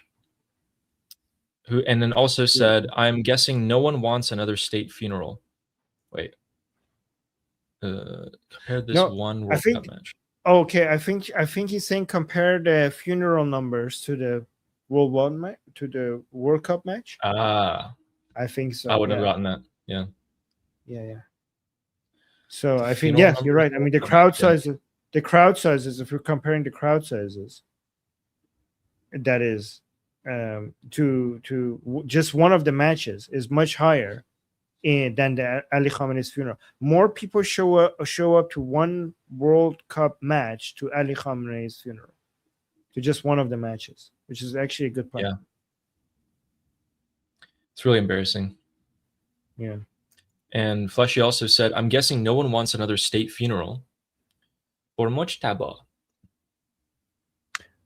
You know, if he's dead, it's going to be embarrassing to do another funeral for Mujtaba. Imagine how many people will show up for that. Yeah, probably a lot less. And Fleshy also said, sad when Western media is so morally bankrupt that they support terrorist regimes to attack Trump. Yeah. Yeah. That is sad. Yeah. I wonder how we got to that point in the first place. There we go. I forgot. Try and get in the habit for that. All right. Thank you so much, Fleshy. Really appreciate that. And thank you. Justin is saying, I officially predict Ghalibaf will be the person to be unalived once the civil war starts in the Islamic Republic. You would think so. I mean, he would be a target. But again, if you're high up and you're smart, you wouldn't actually want to kill him. Because then if you kill him, if Ghalibaf is removed, you're next in line. The Americans will come for you. Yeah, but to support what Justin is saying, he might get assassinated by smaller players, not by the big players, but by a whole bunch of Dirka people who are just getting so infuriated by the whole not getting revenge for Ali Khamenei and negotiating with the enemy. So he might get assassinated by lower level players, not by the people who are not killing him because they're afraid of the consequences. Yeah, you guys are both right about that. I mean, even President Trump got almost assassinated, like how many times now? By just like by low level people. Yeah, so nobodies. Yeah, by nobody. So if President Trump came close, think about how safe Ghalibaf could be when this much hatred exists against them within Iran. He's not safe. That's why he had to wear the chador. He's like cover himself up like a girl. He wanted to go into the Hosseinian and pray. Right. Thank you, Justin. And Steak and Beans is saying, what if all this negotiation saga is Trump's move to eliminate the government officials' legitimacy? So when the IRGC is the ruler, regime change is a legitimate goal. I mean, I definitely see and I hope for the first half what you said, where Trump is just trying to undermine the legitimacy of the Islamic Republic in every way he can before he delivers the final blow. and kind of just also waits for the Islamic Republic to implode on itself. I don't know if the IRGC will be the ruler, and I think regime changes should have always been a legit goal. So hopefully, yeah, I mean, yeah, I don't think like President Trump needs that much. I think he's more motivated by the elections and also missile and having enough missile interceptors to continue the military operations, right? And also he might be interested in trying to find ways to get this done without military operations. But I do agree with you that Trump has effectively used the negotiations to destroy the regime's legitimacy, not in among its own followers inside Iran. That is not us theorizing this. This is like we have empirical evidence for this. Like we have seen a lot of people might think like, oh, this is just rationalizations and theorizing things. Like, no, Trump's negotiations has destroyed the legitimacy of the Islamic Republic internally, and the lack of support for the Islamic Republic internally by their own followers has made them significantly weaker, which makes it easier to eventually take them down. Yes, it has resulted in those benchmarks and those numbers that we've seen. It's degraded the Islamic Republic greatly. Whether that's part of Trump's greater goal is yet to be seen, but it has done it. Yeah. Until Trump finishes the job, completely finishes the job on his end, we can't say, okay, yes, this was his goal. Yeah. So notice, guys, how Ali and I, when we talk about the future, we talk in ifs. The only time that but what we can judge and what people can't deny are the things that has already happened, right? So, for example, when it comes to giving President Trump credit, a lot of people are like, oh, Armin Ali trusts that he's going to do this or trust that he's not going to do that. We don't trust anything except things that have already happened. So when I give President Trump credit, it's not based on having faith in what's going to happen in the future, because for the future, it's healthy to be skeptical of anything. But when I give President Trump credit, is based on, or criticism is based on things that has already happened.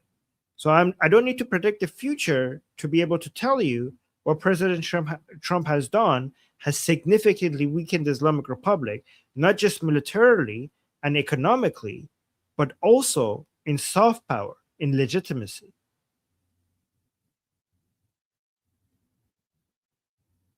You're muted. And you're right. And when people say, oh, this is what Trump's doing, he's playing, chess with them, I'm like, I hope. And when people are like, oh, no, Trump's not doing that, I'm like, well, if. So it's both sides, guys. That's what we do. Thanks, Steak and Beans. And Justin is saying, it honestly wouldn't surprise me if we end up seeing a Jonestown type end to the Islamic Republic. I don't know what Jonestown is. The Kool-Aid, the people who self-deleted in masses, the cult in Jonestown. Yeah. Oh. Yeah. Okay. I would. Yeah, that's not their thing.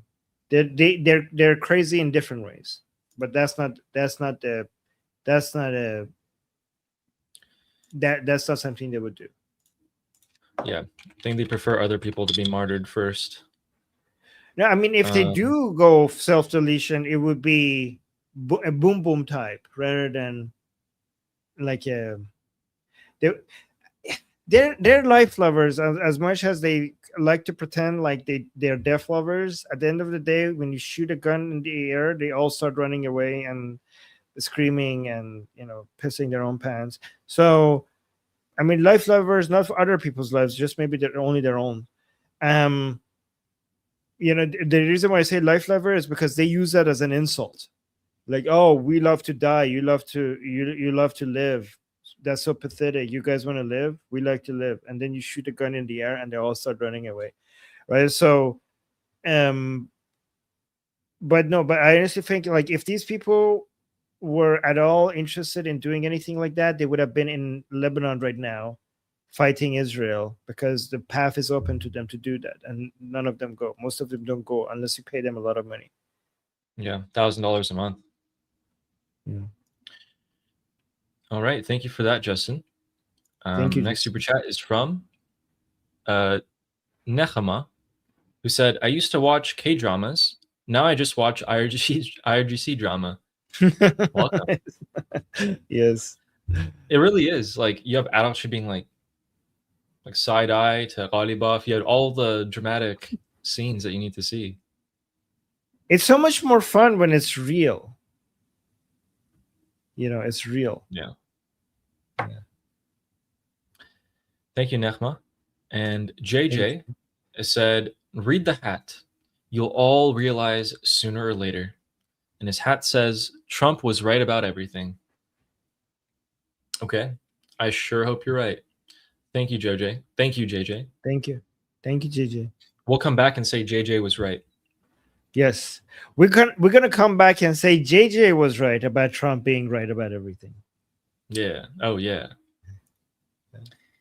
And Hezi, thank you for the super chat, saying, "Don't worry about the F-35 to Turkey. Soon they won't be able to pay their pilots or buy fuel." Okay, so the Israelis, multiple Israelis have come out and said, "Don't worry about the F-35s to Turkey." Okay. Well, I mean, multiple analysts from Israel, they came out and said, be very worried about F-35s to Turkey. So there's also that. Okay, yeah. So I cannot not be worried about F-35. Sorry, guys. Whatever other things happen that reduces the strength of Turkey, I appreciate. But I think you should be worried about F-35s to Turkey. I think that is the correct position. I think that's as I think, you know, as much as I want to be optimistic about things, I think F-35, I hope it doesn't get approved by Congress or something, it gets blocked. But if I had to choose to live in a world where Turkey didn't have F-35s and a world that Turkey did have F-35s, I would 10 times out of 10, I would choose the world that Turkey did not have F-35s. Easy choice. So quick update on that, F-35s. The sale of the engines of these jets to Turkey, their review ends July 9th. So July 9th, we find out if Turkey gets the jets or not. If they do, then 6 months later, they will start getting the jets. So here's the guys. Like, here's the thing. People are saying F-35s are useless when your pilots are disappeared. F-35s are never useless, even if you don't have anyone to fly it. That thing is like all state secrets all packed out in one machine. All of your, anyways, that's something you don't want your enemies to have. One reason why United States only sold these to Israel is because Israel would never share it with anybody. So a lot of this great technology would not be reverse engineerable by America's enemies. Yes.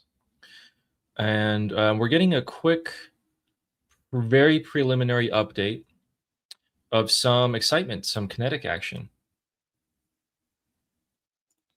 In the Strait of Hormuz, a Qatari liquid natural gas tanker is reported to be struck by an unknown projectile. Yeah. So let's find out if that's true. That we just got a report of that. Hopefully we get some other news. Oh my God, the same pattern we've seen 100 times. Interesting. And with that, Joanne is gifted 1 Liberty Politics membership. Thank you. Appreciate that, Joanne. Thank you, Joanne. And Motorpool Grease Monkey is saying, "My black half is horrified at what Jonestown did to Kool-Aid." Why only your black half? Maybe the cult was, maybe they were. Oh, is it because black people like Kool-Aid? Well, didn't you say it happened in South Africa? No. Oh, where was it? U.S. Oh. Yes, well, so I Motorpool was right. says we love it. Yes, we love it. So I was right. We love it so much. Okay. Okay. It's great to hear. Oh, South America. Was it in South America? Jonestown was in South America? I don't know. Carrie I'm not says American, they were guys. white.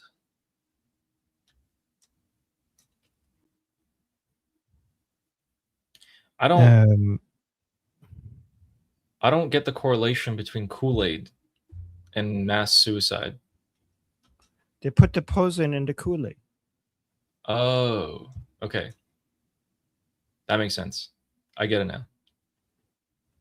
Oh yeah, it was in Amazon. Okay, it was in Guyana. Okay, I thought it was somewhere in US. I didn't know that. I learned something. Okay. Anyway, thank you, Motorpool, Grease Monkey. You know, and Ali, there was a U.S. Congress. Guys, am I correct about this? I'm not American. If I get this wrong, let me. There was a U.S. congressman that went there to visit, and they shot him down and killed him on the day that they drink the Kool-Aid. Ali, this is where the saying "don't drink the Kool-Aid" comes from. Don't drink the Kool-Aid means like don't fall in for a cult because of this event. Go watch a YouTube documentary about it. It was crazy. My God, the last time I drank Kool-Aid was when I was like 7. Yes. Actually, don't drink Kool-Aid in general, even if it's not poison. It's unhealthy. Wow. That's so weird. Last time I drank it was in 1st grade of elementary school. If you drink a Kool-Aid that is poisoned, it kills you right away. But if you drink Kool-Aid that is not poisoned, it kills you slowly. Either way, it's not good for your health, with or without poison. Yes. True. And our next super chat is by Fleshy, saying, I liked Ghani looking shifty at the funeral. Not only that, he said that, yes, this was the wish of the supreme leader. He would have been very happy to have known that this would happen to him. And although if anyone else in the Islamic Republic said that, people wouldn't, give him such a hard time. But because Ghani said it, who already has allegations of being a Mossad spy, people are like, see, he's a Mossad spy. He wanted the supreme leader to die. Yes. Wait. Okay. Samantha is saying, I feel called out. Samantha, is that because you like Kool-Aid or because you used to be part of a cult? Oh, what happened? Oh, yep. A ship got hit in the Strait of Hormuz. Ship got hit. Oh boy. Here we go. Yep. Here we go again. Okay, so what is the order of things? Ship got hit. US is gonna. Oh, Kuwait and Bahrain. Oh shit. Kuwait and Bahrain. Get ready for this. Oh no, poor Kuwait, poor Bahrain. People in Kuwait and Bahrain, get ready for whatever you need to do, because now ship got hit. US is going to bomb Gesh and maybe Lorak or Sirik probably. Sirik Island, Gesh. And then the Islamic Republic is going to respond to United States attacking islands around on the Persian Gulf by attacking Bahrain and Kuwait, and then United States is going to be like, okay, that was nothing, so we're going to call it off. So this is the order of things. So yeah, poor Kuwait and Bahrain are going to get it maybe soon. Yep.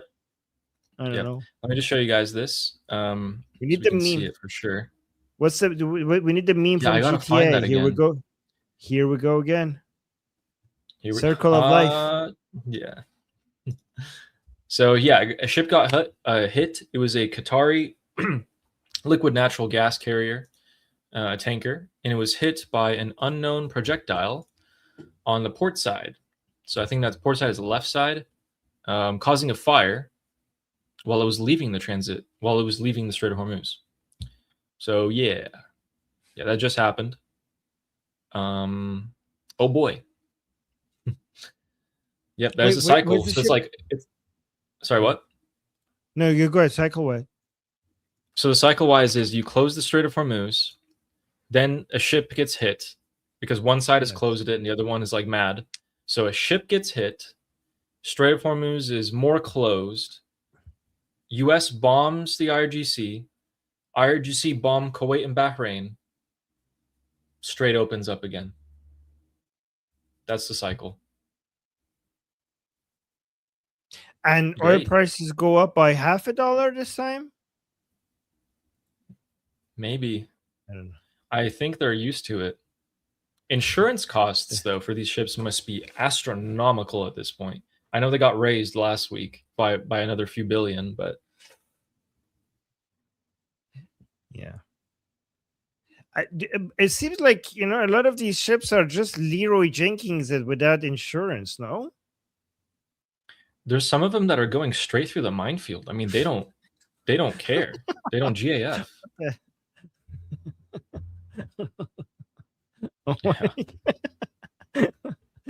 I don't know. I mean, do you remember back during the actual kinetic war that there was a cruise ship that just went straight through the minefield? And I was like, what kind of how is the ship moving when the captain's balls are how is that ship going through? You're a cruise ship captain and you hear that there's a minefield. The U.S. military is conducting strikes every day. The IRGC speedboats are all around you, and you're like, keep going. Why would we stop? I know why. I know what motivates the captains. Lack of sex. Lack of sex. These people have been away from, their girlfriends, their wives, and they're like, they just can't take it anymore. I think that's what motivating them. Yeah. Wow. The things that we do. You mean love. The things that we do for love. That's what Armin meant, guys. I meant sex, actually, but okay. Well, I tried. Okay. Thank you, Flashy, for your super chat. And Sarah is saying, give him Kool-Aid inspired Sundis. So Sundis is, we call regime supporters Sundis khor because the regime likes to give out food and drinks and incentives to their supporters. Sundis brand of a fruit juice in Iran, and the Islamic Republic used to give it out to people who show up to protest. So we call these people Sundis khor, like basically people who come and support the regime for just like the fruit juices that the regime has. It's like orange juice drink, yeah. We've been calling that forever. And then we call the Mujahideen, what do we call them? The MEK, we call them the bananas or something like that. Banana eaters. Because of the color? Yeah, I know. I forgot about that. Yeah. They all got a nickname. But thanks, Sarah. See, I wouldn't say something as dark as that. But, Dark as what? Give them Kool-Aid inspired Sundays. Ooh, oh my God. Wait, I just realized what she's saying. God damn. Yeah. Oh no. Oh my God. Oh no. Sarah. YouTube. No, we're not saying that. Do not do it. This is satire. This is a joke. This is dark comedy. Okay. Yes. YouTube, this is dark comedy. Do not do that. Thank you, Sarah. And we have Jewish Samantha. No, I already highlighted that. And she confirmed that it was because she's in a cult. She was in a cult. Yes. I feel called out. I get it. Yeah. It's okay. Sorry, Samantha. Well, you're not anyone anymore, so, Yes. It's actually, you should, not being in a cult once and not being one in anymore is actually a source of, something to be proud of. But yeah. Yeah, that is very hard. And then we have Redneck Jeep saying, thanks again, you guys, for your time and explanations. Thank you. Thank you for saying that. Thank you. Yeah. Thank you for the motivation. Thank you very much, Redneck. And Fleshy Interloper saying confetti for the Mossad agents. Oh, did we hit our goals? Yay! Yes. You've reached your goals. Thank you, Fleshy. Thank you, Fleshy. And for reminding us. And then we have Motorpool Grease Monkey saying U.S. preacher sold flocks property and moved them to Guyana. Ooh. U.S. preacher. So, do you get that? So the preacher for Georgetown, what he did is he sold his property and moved his cult from the United States to Guam. Oh, and then in they Georgetown. all. Okay, I see. Okay. And they all and then he realized. I think this is what happened. At some point, he realized that they're coming for the cult, and this is the end. So he just basically told everybody that, okay, this is time. We all have to go. So just drink up. That's ridiculous. Oh man, I can't wait to see what's going to come of this. Remember, guys, it's Monday. We called it. It's Monday. It's Monday, and the strikes are on the table. Limited strikes on both sides are on the table because it's a weekday. On the weekends, everything's all good. No strikes. And push-ups here saying, "Oh no, time for more talking and meetings with JD Vance." To be fair, that is more punishment than getting bombed. So like, this is. I don't know if JD's going to be too happy about this one, push-ups, because this was spotted. At the These funeral? were spotted with the regime supporters. Yep, regime supporters getting the "there will be blood" and crosshairs on JD Vance. So I don't know if JD's going to like that too much. I don't know. Uh-oh. Oh yeah, there was Trump, there was Laura Loomer, there's like Mark Dubovitz, the head of FDD. They have multiple posters for, and it's like, okay, everyone that they have a crosshair on, you know, those are the people that you have to support. Because if the Islamic Republic want them dead, those are our guys. So yeah, push-ups. I hope you're not right, because yeah, it's a little bit of a pain. But with that, thank you for the super chat push-ups. And Steak and Beans is gifted another 10 Liberty Politics memberships. Thank you so much. Thank you. And Ave Rummy saying Ronaldo is out of the World Cup. Oh, thank you for telling us. I was actually pretty sad seeing that. I have no idea. Oh, I have a question. Do you have a preference of Ronaldo or Messi?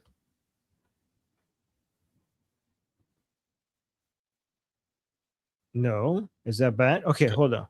No, it's not. It's like most people, if you ask them, hey, Coca-Cola or Pepsi, will give you an opinion, and most people, very few people will say I don't have an opinion. Wait, what country are each one from? I'll just choose my country. Ronaldo's from Portugal, Messi's from Argentina.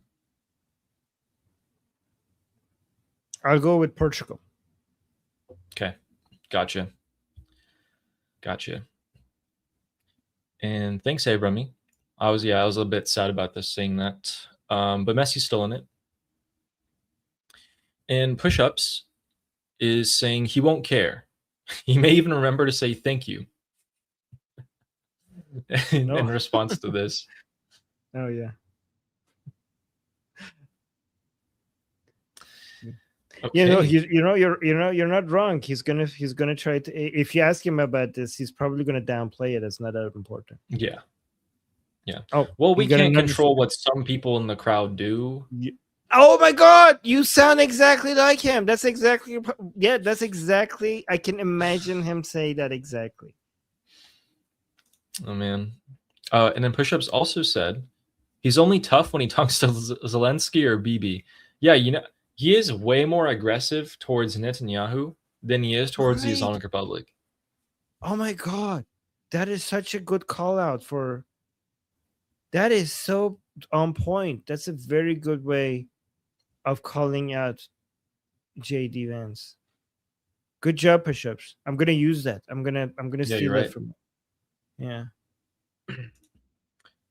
Okay, so quick update on that ship. No, that's everything with the ship. Oh wait, I'm gonna change my position. Messi is pro-Israel. That's it. That's all I needed to know. Okay. Okay. My vote is Messi. Messi all the way. Messi all the way. Is Ronaldo pro-Israel? I don't know. But okay. Messi's pro-Israel. Messi. That's great. Was that everything? Okay, so yeah, we had the only thing we really have. Oh yeah, I'll give you guys a quick update on Ukraine before we go. You guys will probably like this. If anyone's in America watching this and was subject to the gas prices, let's quickly go over to Crimea. In Crimea, which is about to be invaded by the Ukrainians, let's take a look at what the gas prices are, ladies and gentlemen. This man managed to buy, how much is that? I have the American numbers in my head. Oh my god, let me close all these tabs. Holy moly. Okay, can I zoom in? All right, there we go. This guy in Russia bought 11 liters of gas, of gasoline, benzene they call it, just like we do in Iran, for 11,600 rubles. In American terms, in American language, that is 3 gallons of gas for $150. Yeah, you heard that right. And he was able to find gas. So, I mean, great for him. Most people won't find any gas in Crimea. 3 gallons for $150 a gallon. 3 gallons. Oh boy. So, and then in the rest of Russia, gas is roughly $13 a gallon at the moment. So that's how the Russian economy is doing. And Russia yesterday decided that it would go ahead and strike some residential towers in Ukraine. Oh my god. The extent of Residential. casualties is unknown. Yep. Fucking Residential. sorry. They went straight for the civilians, and they've started doing this recently in the past few weeks. The extent of casualties and damage is unknown, but these were filled with people. So the Ukrainian forces are currently trying to get people out of the rubble and trying to see the extent of damages and casualties. Putin's been trying to put some more pressure on the Ukrainian people to lose support of the war, which is a completely idiotic tactic, given that this is a war for survival for the Ukrainian people, and nothing could possibly dissuade them from stopping this war. So it's completely ridiculous. But that's the general state of that. The Ukrainians launched, in response, massive drone strikes. And yeah, so even up to St. Petersburg. You know, Ukraine never does that to residential areas. Ukraine does not do that. Ukraine doesn't hit residential areas in Russia. Yeah. But we also have oil refineries up here in St. Petersburg on fire. So remember, guys, anywhere from St. Petersburg to here to even here has been hit by Ukraine, all the way over here. That's like thousands and thousands of kilometers away from Ukraine. They've managed to hit that deep. And last part of cool little news, if we go down to Mexico, the Quds Force of the Islamic Republic has teamed up with the Mexican cartels to make a unit. Let me get the name of that unit real quick, actually, to assassinate Donald Trump. So, yeah, and this is not just Channel 14 reporting this. Actually, a lot more came out. This was just the earliest one that I found. The IRGC Quds Force has established a unit called Mukhtar. They're working with the Mexican cartels and all the regime, like Iranian regime supporters outside of Iran, to plan assassinations on Donald Trump and other officials. It's just like, oh, we got to do something. You know what I mean? You know, this is a big deal, guys. Don't underestimate this. President Trump almost died because of amateurs trying to kill him. These are serious people with training. This is... Yes. How do you negotiate with this thing? Like this, the IRGC is planning the assassination of President Trump. Like, if anything should stop the negotiations, is this.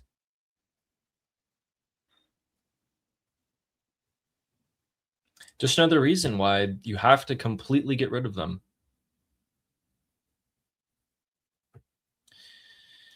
And if we go down into the south of France, near Marseille, we will see that there is a French version of Davos going on. So Crown Prince Recep Pahlavi just came down from the Netherlands, where he spoke at the parliament there yesterday, and he has arrived in France. And he is saying, I'm going to be speaking at this economic forum in near Marseille. And he wants to remind everyone that just as Lafayette of the French during the American Revolution helped America's fight for independence, the free world can help shorten the Iranian people's struggle for freedom. Shorten the Iranian people's struggle for freedom. The choice is simple. Stand with the Iranian people, not the regime that suppresses them. I'd also like to say that when he's been very active, and you guys might be thinking that he's not doing a lot right now, but the reality is that when people come out on the streets, that is his focus. When they're not, his focus is how can I better guarantee the prosperity of Iran in the future by speaking to all of these very rich billionaires, head of banks and companies to come and invest in Iran once the regime falls. He still believes completely and wholeheartedly, as you saw with this statement, that can help shorten the Iranian people's struggle for freedom, meaning that it will happen. But with some other help, it can happen faster. So that's a quick update on Prince Recep Pahlavi. He's been working his entire life for this, so he'll never stop doing that. Thank you. You're so lucky to have And him. Yep, absolutely. Okay, so let's read the next couple of super chats. Wait, and then... I have some updates. Oh yeah, go for it. So I have an important update. Guys, I got another video from inside Iran directly sent to me. And this time is drones. Okay. So I will I'll play the video. Guys, the person who made this video sent it to me to show to the world. And they took this team took a huge risk to show this, especially because he showed his phone also to basically demonstrate that this is inside Iran. And his car is also obviously in Iran, the type of car that he has that you see here. But also he showed this. And let me just play it first. It's only 20 seconds. Guys, this is the first demonstration of Iranians inside Iran that they are now planning to arm themselves with drones against the Islamic Republic. This is the first demonstration of that. And it was sent to me to show to you. Okay, so let's play this. Hold on, where's the audio? Oh yeah, there's going to be audio here.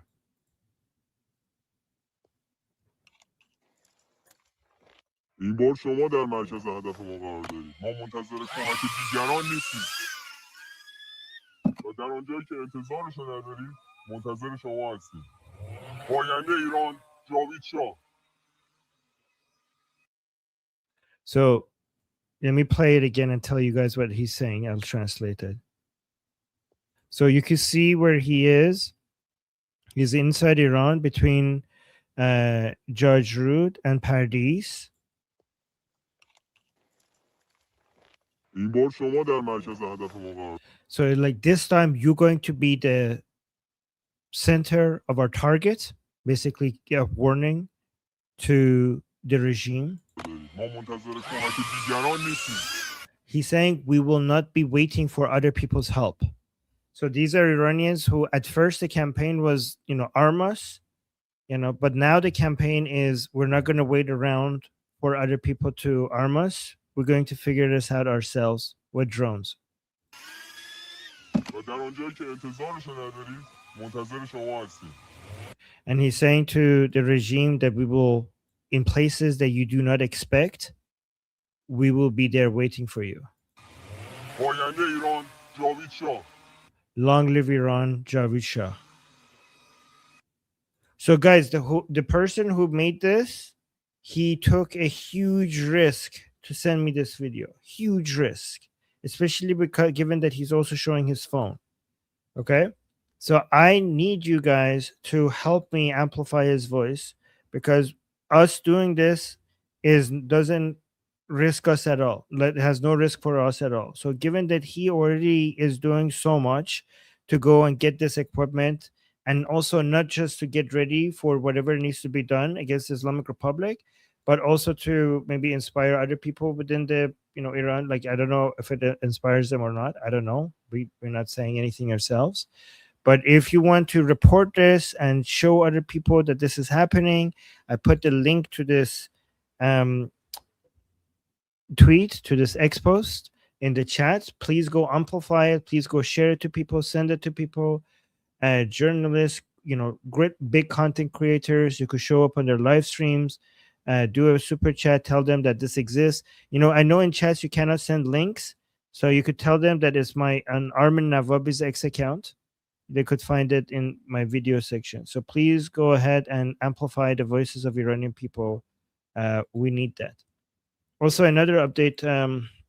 Thank you, guys. Thank you for your kind messages in the chat regarding this campaign.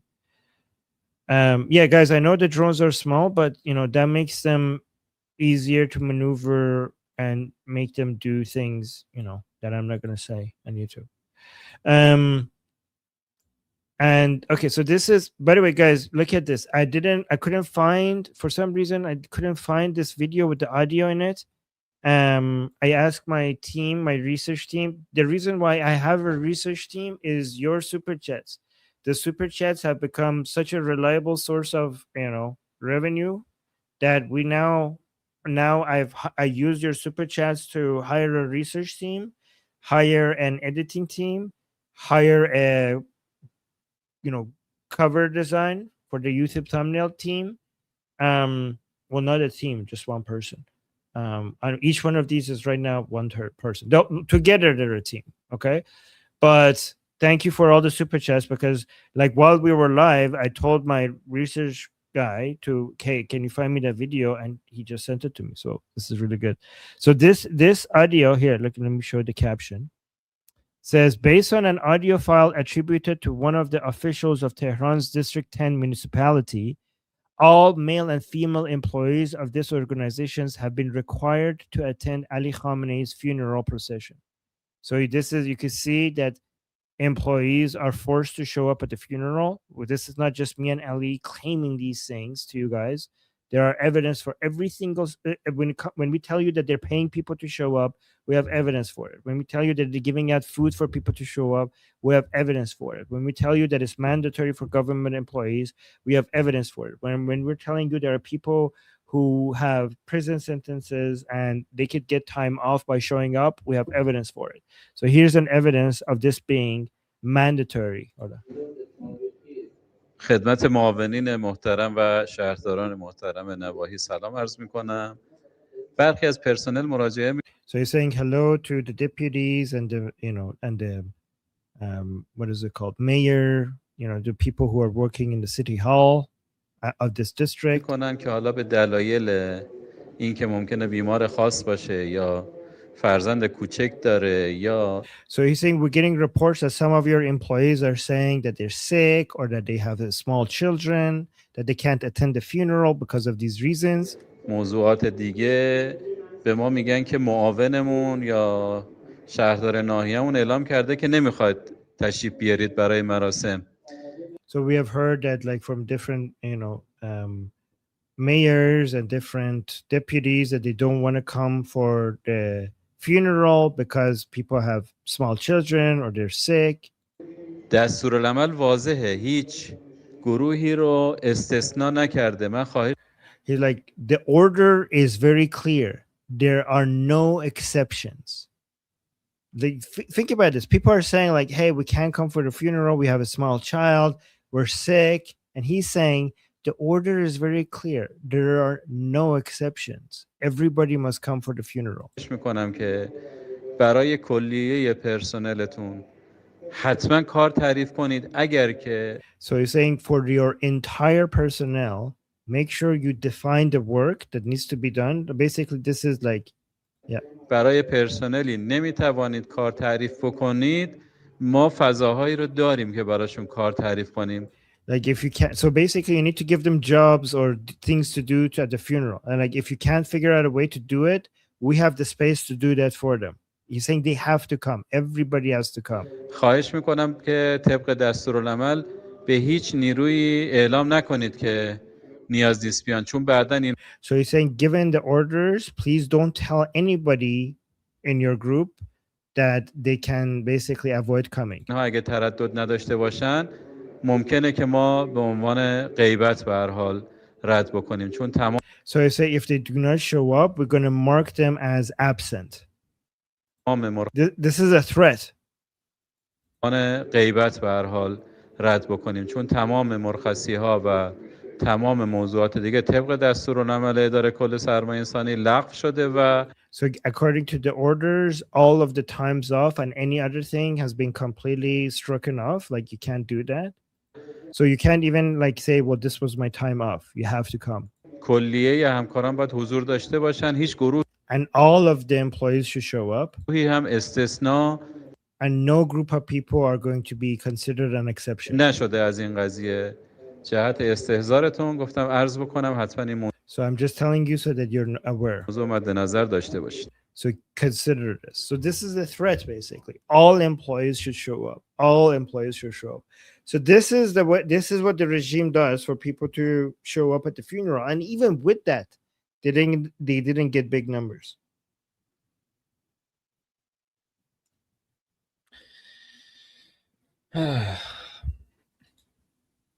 Even the old and the sick. If that doesn't scream desperation. He's like, you have baby at home? Screw your baby. Like, you're threatening people. Yeah. Okay.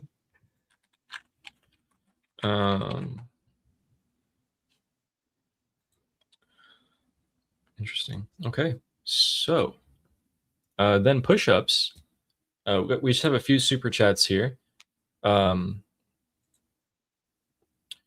Push-ups is saying smarter than BT confirmed. Okay, push-ups and BT are at war with each other in the super chats. a fun war. BT, are you gonna take that?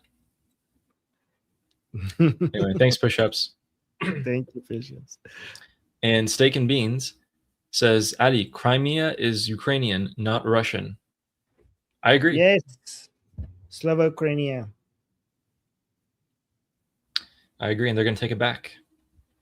Yes. And Redneck Jeep is become a YouTube member.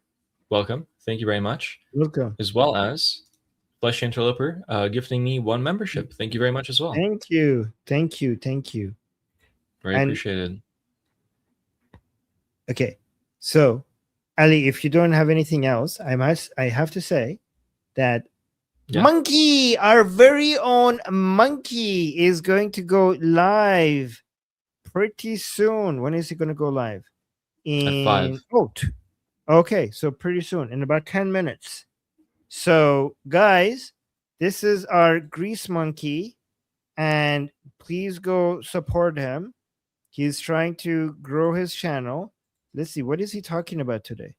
Motor pool Monday political preventative maintenance checks. Okay, he needs to work on his titles. I'm going to talk to him about it. But I know he's going to have a fun topic. He told me what it is. But his titles, tell him, go there and tell him he needs to do better titles. I know he's doing something interesting. Okay, he's doing U.S. politics. Okay, but that title sucks. Anyways, here's a link to his live. I'll put the link in the chat for you guys. Go check it out and tell him that you came from us, from here, from Ali and Armin, but also tell him he needs to improve his titles.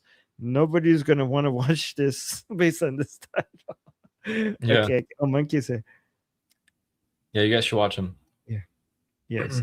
How many subscribers is he at? You don't put the name of your channel in the title. People could already see that this is Mortal Pool. Grease Monkey. Okay, anyways, I'll talk to him later. But it's okay. He's learning very fast. He has 438. We're trying to get him to 1,000. He's almost halfway there. Sweet. Yes, somebody's saying Army guys gets it. That's the problem. You need to get more people to get it. When they look at, you need to cast a wider net, right? That's what you need to do. Anyways, stop roasting him, Armin. Okay, I'm sorry. I love him. I'm promoting him. Okay, he does really good content and he has great commentary, and that's why we're promoting him. So go show him some love. Actually, here's a great improvement. He put text on his cover. That's good. But guys, Monkey is going to cover American politics, and he's really good at American politics, right? He's actually very knowledgeable and has a lot of good information, and he's very passionate about his takes, and he's really fun to listen to. Very fun to listen, even when you disagree with him. Even when when he's chimping out, and I'm like, I don't disagree. I don't agree with what he's saying. I still love listening to it because of the dedication and passion he has over his views. It's very just fun to listen to him. Yeah. So go show him some love, support him, subscribe to his channel. Hopefully we could get him to 1,000 soon. Yep. Ali, where are you at your subscribers? Let me check Ali's channel. I am at 2,100. Nice. Okay, guys, Ali's channel. We should get him. We should get Ali to 10,000. 1 million. Yeah, 10,000 is a good start. Let's put him. Put the link to Ali's channel in the chat as well. Yes. Yeah. If you guys could please subscribe to both of our channels, that'd be very appreciated. And we are here every day. Every single day. We're back. We are. So we covered the last 24 hours of the news updates, and tomorrow, so the funeral is going to continue for another 2-3 days, and then the real political war is going to start. Ali has more organic followers in the Islamic Republic. True. None of these guys are bots. Exactly. Very true. Yes, I'm going to say also subscribe to Liberty Politics. Yes, please, guys. We're trying to get to 100K. So please subscribe, hit the bell notification, and recommend Liberty Politics as well. Thank you. Yes. All right. Anything else, Ali, before we go? No, that's it. Remember, a ship got hit tonight. So we're looking at some escalation. So tomorrow we're going to have... Yeah, guys, tomorrow is going to be an interesting day. I mean, interesting in that it might be predictable, everything that happened. But even if it's predictable, it would be interesting that it was predictable. Yeah. The fact that they just do limited strikes is very encouraging to the Islamic Republic, that if they hit a ship, they'll just lose a radar. Oh. They might just make radars just for the Americans to hit. Yeah, I mean, in war, you create decoys, right? So right, and these radars are specifically for United States to take out. Yeah. Yes. Okay. Well, guys, again, we'll be here tomorrow, and thank you guys so much for watching. Yes, and until tomorrow, I'm Israel Chai. I'm Israel Chai. Slava Ukrainia. Slava Ukrainia, especially today. Slava Ukrainia. Cuba Libre. Long live America. Javicha. Payende. Iran. Mwah.